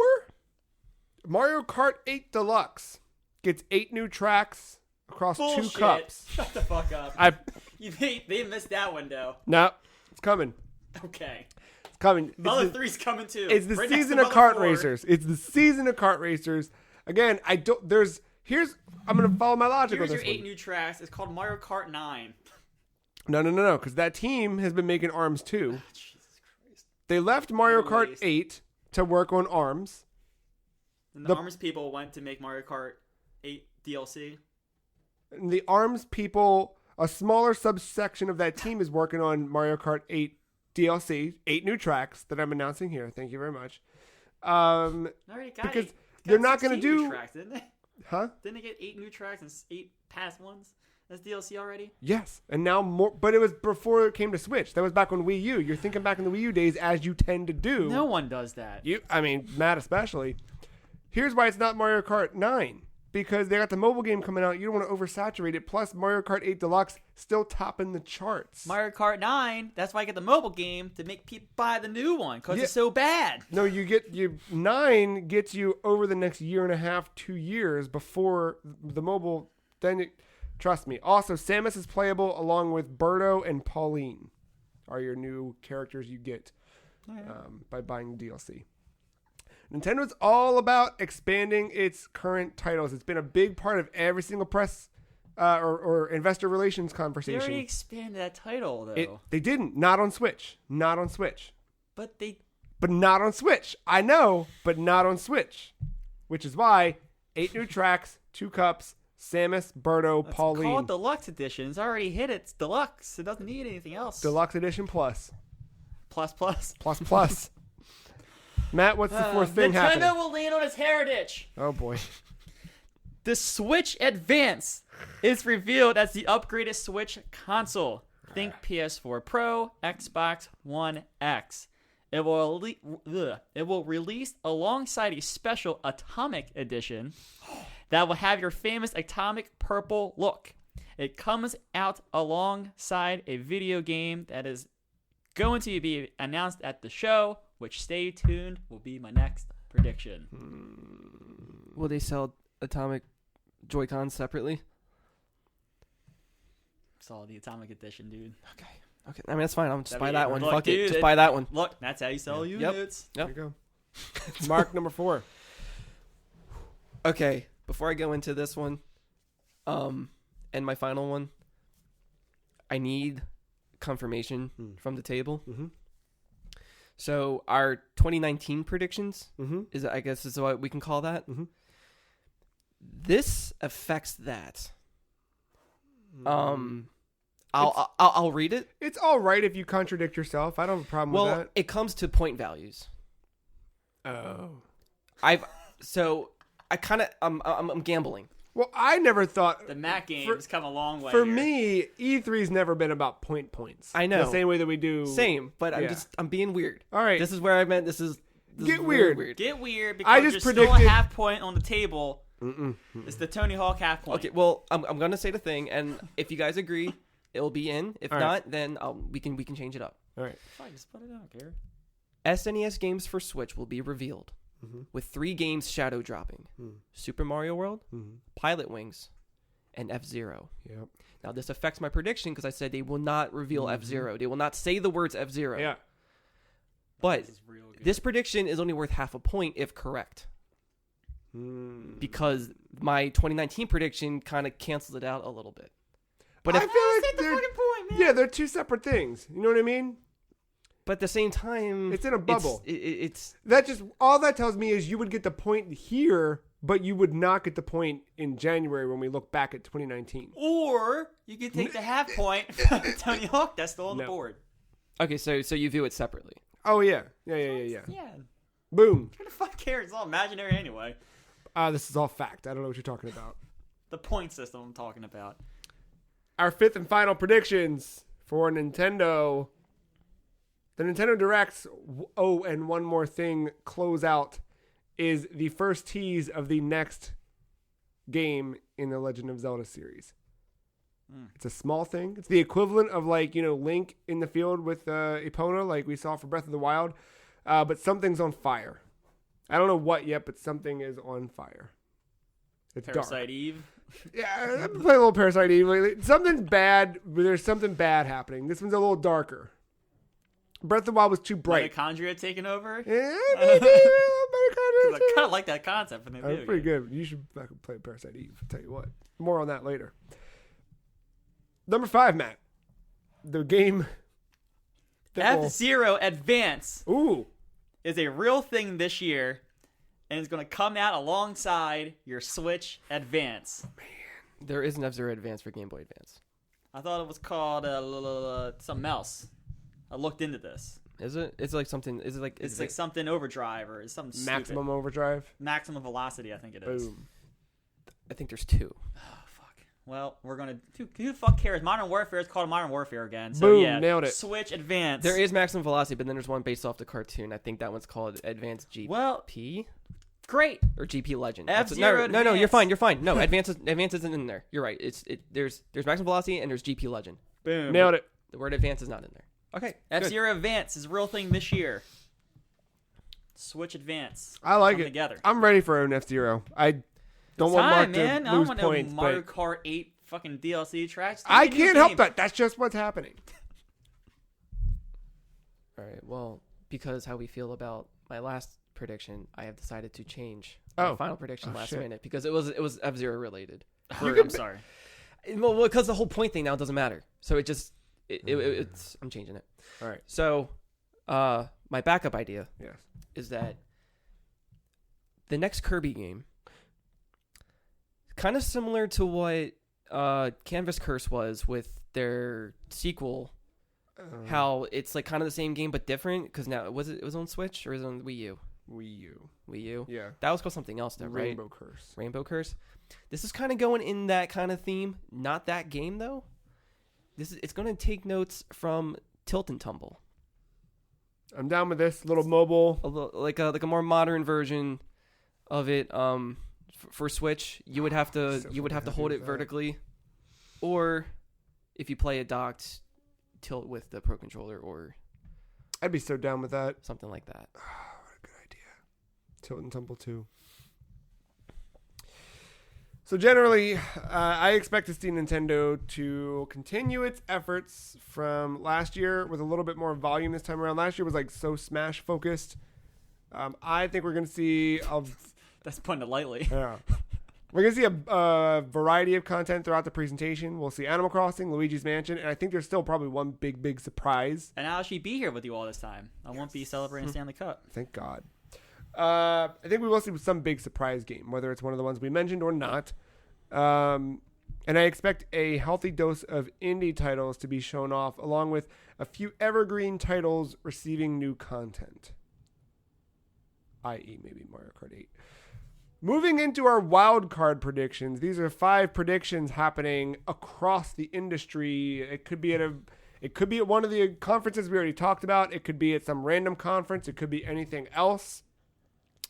It could be just a video that goes up on YouTube, like the one I'm about to describe to you now. An upcoming fighter in Mortal Kombat 11. His name, Edgar Allan Poe. His attacks... Are you fucking serious? Yes! Think about it. Left, right, square. He opens his coat, a fucking raven flies out at you. What up? His fatality, he rips out your heart and buries it under the floorboards. Boom, boom, boom, boom. How fucking cool would that be, dude? Will it be? Sorry, not would. Will. Edgar Allan Poe coming to Mortal Kombat 11. You heard it here first, baby. That's dumber than the Mario Kart 8 track. No, it's not. This is so good. Oh, man. He'd make so much sense in a Mortal Kombat game. I mean, it'd be cool as fuck, especially they got somehow the Poe House involved as a stage. The whole thing, yeah, of course it'll be there. You go with, there. The Maryland Medical Center back there, and the books. No, children's books. I feel like because Mortal Kombat's emphasis on time travel, they would end up just back there. So they'd pull him out of the gutter when he was drunk and dead, and oh my god, here you go. It'd be good, man. Edgar Allan Poe. Come on, he'll stab you a couple times. Fucking high as a kite over here. Dude. I'm tired of all that. Like, the movie crossovers are fine, but like it's just so... Just keep it clean and easy. Just Michael Myers brought everyone else over clean and easy. It's boring. Get a little wild, you know what I mean? You're not getting Edgar Allan Poe. Dude, we might get Edgar Allan Poe. I'm just saying. Left, right, square. What other moves? You described that in a fatality. He'd punch, of course. Oh, yeah. Good. He can punch. I can give you a full moveset if you want. I was trying to keep it trim here. I figured you could be able to fill in the blanks with your imagination. Edgar Allan Poe. How big would his forehead be? The whole screen. Okay. Matt? The quiet man doesn't go away quietly. No. He will be brought up in some way. How? At the Square Enix conference. I don't know how. Sign language. It could be signed to us.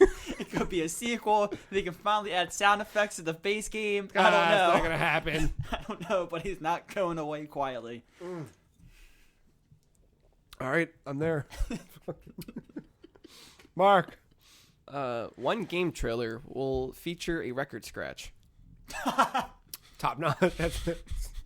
Sorry, guys, I'm not that deep. No, we're going to pay close You're attention. cheating. That's Ubisoft every year with Just Dance, whatever year we're in. No, that's true. I mean, Rage 2 did it, so Yeah. anything's possible. I'll hold predictions off. I'll see if anyone else predict Andrew WK. We're going to see a Parasite Eve collection. All 3 games are in a collection, but You have to buy them separately because it's Square. These are announced with a short video clip, and at the end, you see a modern-produced model of Ayabrea kind of walking through New York to tease a new game in the series. The screen fades to black. Lights come up on stage and reveals Yoko Taro on stage wearing Eve's red dress to talk about how Yoko Taro's new game is the new Parasite Eve. In the collection, you can, of course, if you pre-order now, you can wear Lightning or Cloud's outfits. Thank you. Matt, number 2. I can't even top that. It's coming to Switch. I have to know before Matt starts. Did you write the words "thank you" in your prediction? Thank you, Mark. Matt.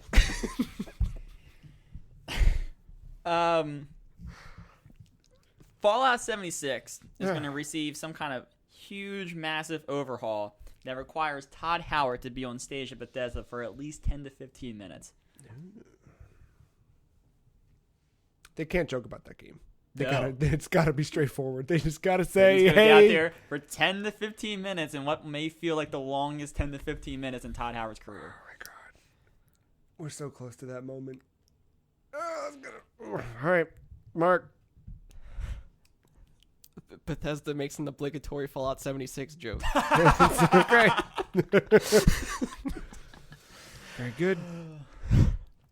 I have speaking of obligatory, a list of ports that are coming to the Nintendo Switch. Overwatch, Banjo-Kazooie and Banjo-Tooie, and Nier Automata. Boom.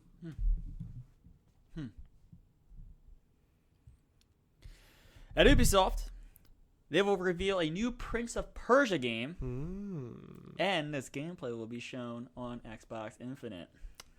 I love this name. So good. Mark. Square's Avengers will have a pre-order bonus of different skins and Spider-Man DLC. I can't wait for all the skins in that game. You think that's out this year? It has Yeah. to. Oh, God. I'm excited. I'm real excited. What do you think it's going to play like? Dude, do they even get Spider-Man? That's the real question. Anything's possible. Yeah, because the games are games. They can do whatever the fuck they want in the game. I mean, Marvel Ultimate Alliance 3 has them. Yeah. That's true. More than one. Alright. Yeah. It's got Spider-Gwen. We are going to see the title Final Fantasy 16 for the first time. It might be just a logo, but if it's more than a logo, it'll have a rotating party like Final Fantasy 6 did. Okay. Matt? Man, that Metroid Prime 4 logo still looks good, doesn't it? You know. Speaking of Final Fantasy VII Remake Part 1 comes later this year. Specifically before Death Stranding, although I kind of want to add it to that November 8th date to make it a real clusterfuck. So, yeah, we're going to say it's coming out November 8th. November 8th. And, however, the caveat is Parts 2 and 3 will not get a release date. Yeah, no. Did they say 3 parts? That's what it was before, and they kept with the parts. They just said episodic, I think. But I don't think they said, and I don't know. I didn't know one way or the other. I thought I got 3 parts somewhere. I wasn't like asking to correct you. I hope it's 3 genuinely don't parts. remember. Honestly. Yeah. Me too. I want it to be a big thing. I Well, whatever remember. there's going to be the other parts are. They will say exactly how many parts. I think it's 3 though. I think they've said that before. Yeah. But they will not have a release date. Yeah. Right. They'll say coming later. Right. Yeah, trilogy would make so much sense. November 8th. Yeah, I gotta put that in. Just like all good Final Fantasy games, a trilogy. Mark, number 4. Ubisoft will announce Mario plus Rabbids 2 and will feature the following characters and their Rabbid counterparts: Princess Daisy, Wario, Waluigi, Wow. Rosalina, and Bowser. Oh, yeah, Rabid Bowser's pretty good. Man, you can play Waluigi in a Ubisoft game and not in Smash. Thinking that weird. My 5th and final prediction for E3 2019 is that during Jeff Keighley's E3 Coliseum, Jack Trenton will join him for a segment. His penis may or may not be. Couldn't even say without laughing. I'm just going to leave it at that. Penis may or may not be. It's a separate person. Yeah. I kind of want to replace my last prediction with Jack Tretton comes out instead of Todd Howard for the Fall of 76 thing. But for real, my last one is going to be, we're going to see a real last Starfield trailer with gameplay. Starfield being the... I know. Wasn't that the one that he said was coming out after Elder Scrolls 6? Yeah, well, we're going to see it with gameplay shown, of course, on Xbox Infinite. Why do I keep thinking Garfield in space when you say Starfield? His penis may or may not be. Yeah, my last prediction is just Jack Tretton's penis. No. It is the wild card predictions. You may see it actually could be anything. might come out. You might get a sex tape during this. Was that the end of yours? Yeah, Starfield. Okay. Yeah, Xbox. Ubisoft will have 5 audio mistakes at the very least. At the very least. Yeah. No. Yeah. Every fucking year, man. Gonna be off stage mics. You can hear it. It's gonna or even the audio won't come in during a trailer. Like all of it. Just. At least there's gonna be 5. At least this year, Yeez won't you borderline crying as he says, "Please buy our games." Yeah. I'm excited for us to be just one. Man, I had a couple that didn't make the cut. Yeah, me too. New BioShock. I didn't say BioShock, but I said Ken Levine might be on stage at Xbox's thing with this new rebranded dev, Ghost Story Games. Yeah. I had written down like 2 weeks ago that Game Pass would come to PC. Go figure. Game Pass related, I said The Witcher 3 and all his DLC was going to come. That's pretty good. With Cyberpunk. Yacht Club Games will debut its new game in the Nintendo Direct. It's called Shovel Knight. I had Pikmin 4 was coming January 2020. Oh, I'd be so happy with that. I had Mercury Steam revealing Metroid Fusion sequel for Switch. I actually wrote it before you joked about it. I wrote it differently. I said, Reggie makes an appearance. It's somehow Mother 3 related.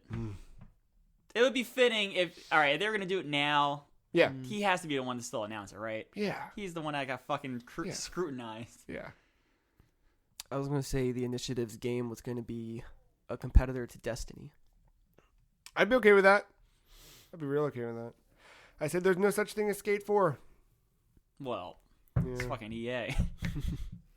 Time Splitters coming to backwards compatibility and a new Mario Strikers game. What was the other thing I wrote? I was going to put some THQ whatever. Terra from Final Fantasy VI is the new Smash character. And the next Xbox will be called the Xbox again. What were your other Smash characters? It was Terra, an Advance Wars rep, Cortana, and Joanna Dark. Cortana and Joanna. Yeah, Cortana. Why Perfect Dark all of a sudden? Dude, we're ready. The world is ready for Perfect Dark. What was the thing you read about Perfect Dark? Well, what was your prediction with that again? Like what company? The Initiative. The Initiative. Apparently there was. It's a rumor, but some game was leaked that I forgot which Xbox company was making it. It wasn't Initiative. It was another company. The Coalition? No. That's a Gear studio. No. I think it was one of the ones they just acquired. I don't know. Anyway, yeah. it was going to be... It's a sci-fi shooter that's 4-player co-op. Oh. I'm okay with that. So a different company, but you're kind of, and not Perfect Dark, I think, but we don't know. But like that's basically that was like it kind of went into some detail about it, like how many lands and levels and stages, and like it seems almost legit. This one came to me in a vision the other day. That's pretty close. I'm feeling really good about a new Perfect Dark. It just makes sense. You want to know my real reason? It's got girls and guns on the brain. Boom. No, my real reason is because I feel like Microsoft and Xbox want to position themselves the way they were leading into the Xbox 360 generation. And to me, it made sense. Let's kick off this next launch with a Perfect Dark, the same way the 360. You know what I mean? Like, it just would be fitting. It's also been like 15 years since a Perfect Dark game. And I don't think it's a franchise they want to necessarily abandon. It's not like Rare's doing anything with it. True. I have it written down. It's not really a prediction. I said one can always hope. ... New Deus Ex is showing off. Could be. Square could do some weird shit. No one said it. I'm shocked, but I think we're gonna get a Splinter Cell trailer in engine, Yeah, I could see that. and also put an engine on Xbox Infinite. And they have one more. Rainbow Six. What was it, a year and a half ago? That co-op event, that alien mode thing. Yeah. I think they're gonna do something with that again, just to reinvigorate. That makes sense. Bless Some you. little co-op things. I had at one point written down that Q Games would make a Star Fox tower defense game called Star Fox Tactical Assault: The Adventure. I don't remember what else. I think we'll get one weird ass indie Nintendo thing, another Cadence of Hyrule type thing, or probably not. That's probably like a late year direct thing. I was gonna add to my Mario Plus Rabbids 2 was Rayman into that game. Oh yeah, because nobody's really seen him in a while. I could see him as a Smash character too. Yeah, It hasn't leaked yet. That's the thing. Yeah, I know. I'm real excited about next week. We know an Assassin's Creed game, right? That's coming. Is that leaked, right? Assassin's Creed? I thought they're skipping this year. Are they skipping this year? Watch Dogs got leaked. they're skipping this fiscal year. Yeah. Yeah. Watch Dogs 3 But will it be did out get leaked this year. Watch Dogs 3. Apparently no guns this time around. Thank fucking God. Oh. That was the worst part about that game. Now you have to 3D print them now. That's what you did in the second one. No, this one no guns. Because it takes place in Britain. So the whole idea that like cops don't have guns or some shit. I don't fucking know how it works. But seems cool. Boat Boys is coming out. I also had written down that Beyond Good and Evil 2 is canceled. Well, yeah, it's not going to be there, and they're going to give a 5-minute update on it or some shit. So, fucking come on, tell me that's just it's not real. It's a movie. Where the hell is that at? I feel like they put so much money into that. I don't think they'd cancel. Like, was that one of those things where they dropped the trailer and like Final Fantasy VII Remake, the executive producer didn't know he was making the game? They dropped that trailer and then said they did that whole thing with Joseph Gordon-Levitt. For some reason. I mean, it's a neat idea. Like, you know, you That design was the a thing. second year, though. That was the second time it was shown. Yeah. I think they only showed it once. Yeah, they showed it twice because the Bang Bang Motherfuckers was the first year. That was the first year? And in then the second year, Second one they they showed a lot they more. showed that the main character from the first game was like evil or something like that, right? Yeah, and it was because it's a prequel sequel. Yeah. Yeah. So. Huh. Yeah, I don't know. this will be the third year now, technically, and But it won't. it's not going to be here. Yeah. Like, what the fuck? They pulled an EA. I'm real curious. EA is just going to be the weirdest fucking... It's going to be dumb. Well, it's not even a press conference, right? No. They already have a big multiplayer like thing this year. That's nuts. This will be the first They're time in like a long time. Thing that detailed everything doesn't include NHL and doesn't include Anthem. Just like, what? I don't know how you don't include Anthem. I mean, you're including Apex, but not Anthem. Like, come on now. They're putting Battlefield 5 out there in the thing, too. I have no idea. Firestorm is getting duos back. You think we'll see that new Batman game? The one that Montreal's supposedly working on? Possibly. The Court of Owls thing? 'Cause, I think Rocksteady's... I'm surprised you didn't mention them. Because Jason Schreier like violently yelled at someone in a Reset Era thread. It was like somebody started a thread. Somebody had posted to Twitter, "Hey, we've got I started my new job at blah blah blah blah," and it was like a whole picture of the Justice. I think he started a new job at Rocksteady, and then in the background it was like a picture of the Justice League or something, which is just like, yay, I'm excited. It might not have been Rocksteady, whatever. And someone made a thread on Reset Era that was like, is Rocksteady making a Justice League game? Are they going to reveal their game at E3 this year? And then all these people were going in and saying all this shit and speculation and whatever. And then Jason Schreier came in and was like, every fucking day someone messages me to ask me when Rocksteady's going to leak or if I can leak Rocksteady's new game. It's not coming out this year. Leave me alone. And I was like, all right, Jason Schreier said it. I'm out. Fuck it. Yeah. It's just unless you're Ubi, Square, or Bethesda, like you only got one spot to announce the game on a stage. If you're, well, I mean, unless you're on Switch as well. But that's such a weird thing. Yeah, it to doesn't. announce there first and then say, "Oh, you're going to Xbox and PS4." Dark Souls is the only game that the remaster was the only game that's done that, right?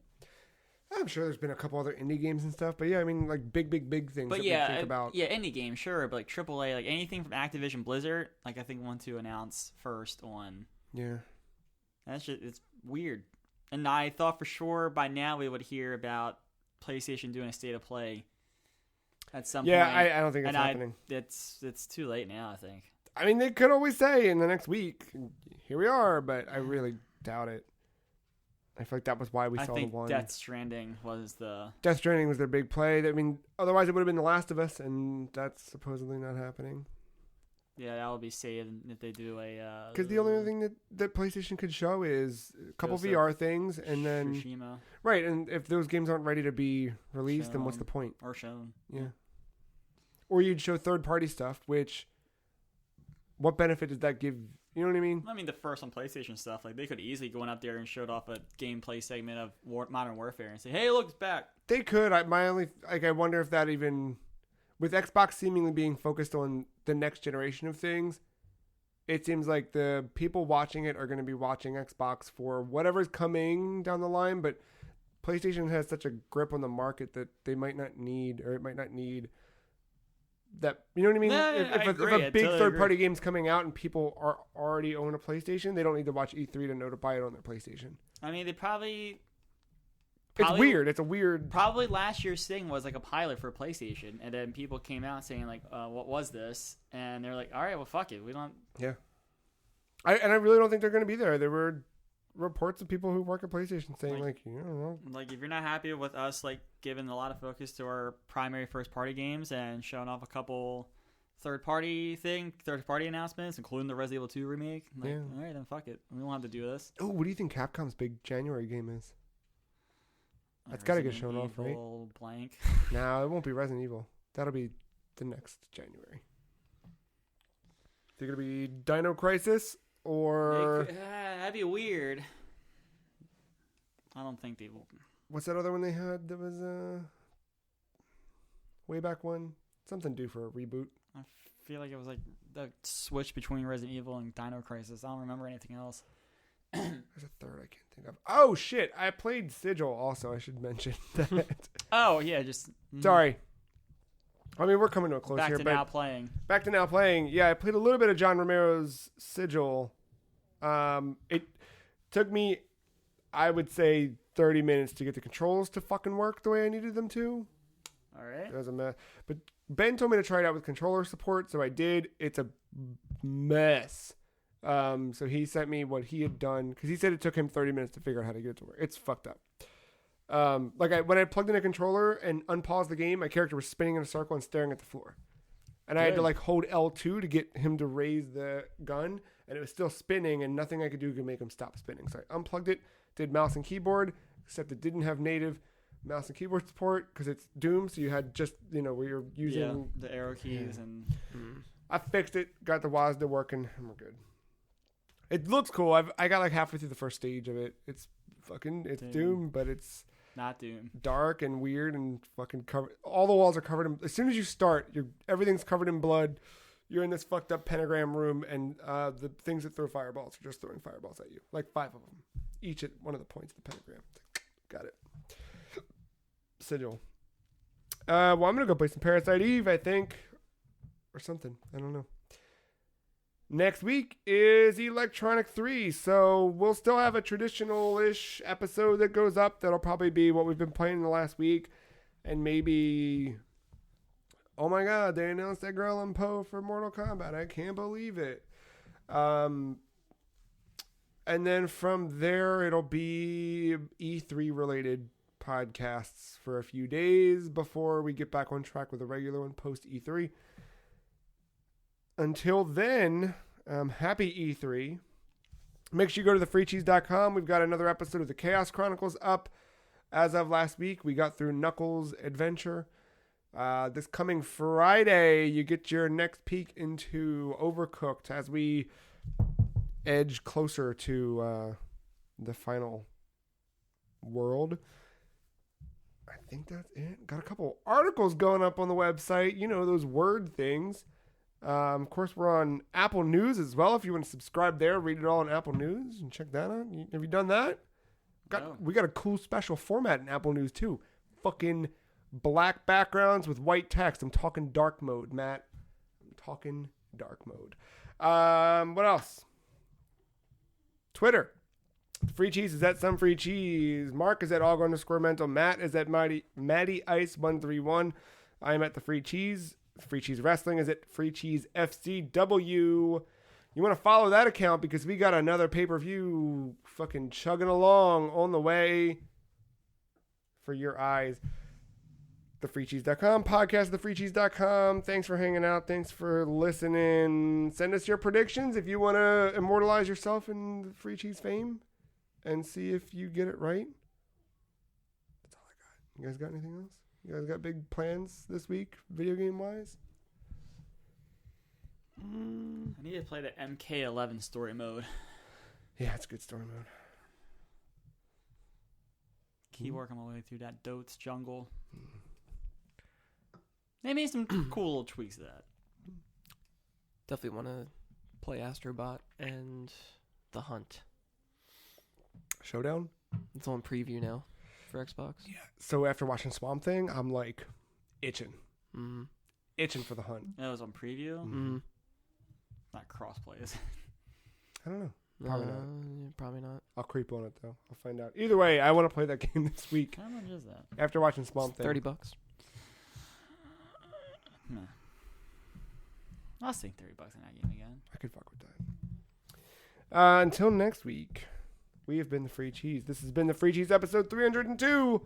Thanks for hanging out. Thank you, Marc. Thank you, Matt. Thank you, listener, for listening. We'll see you next time.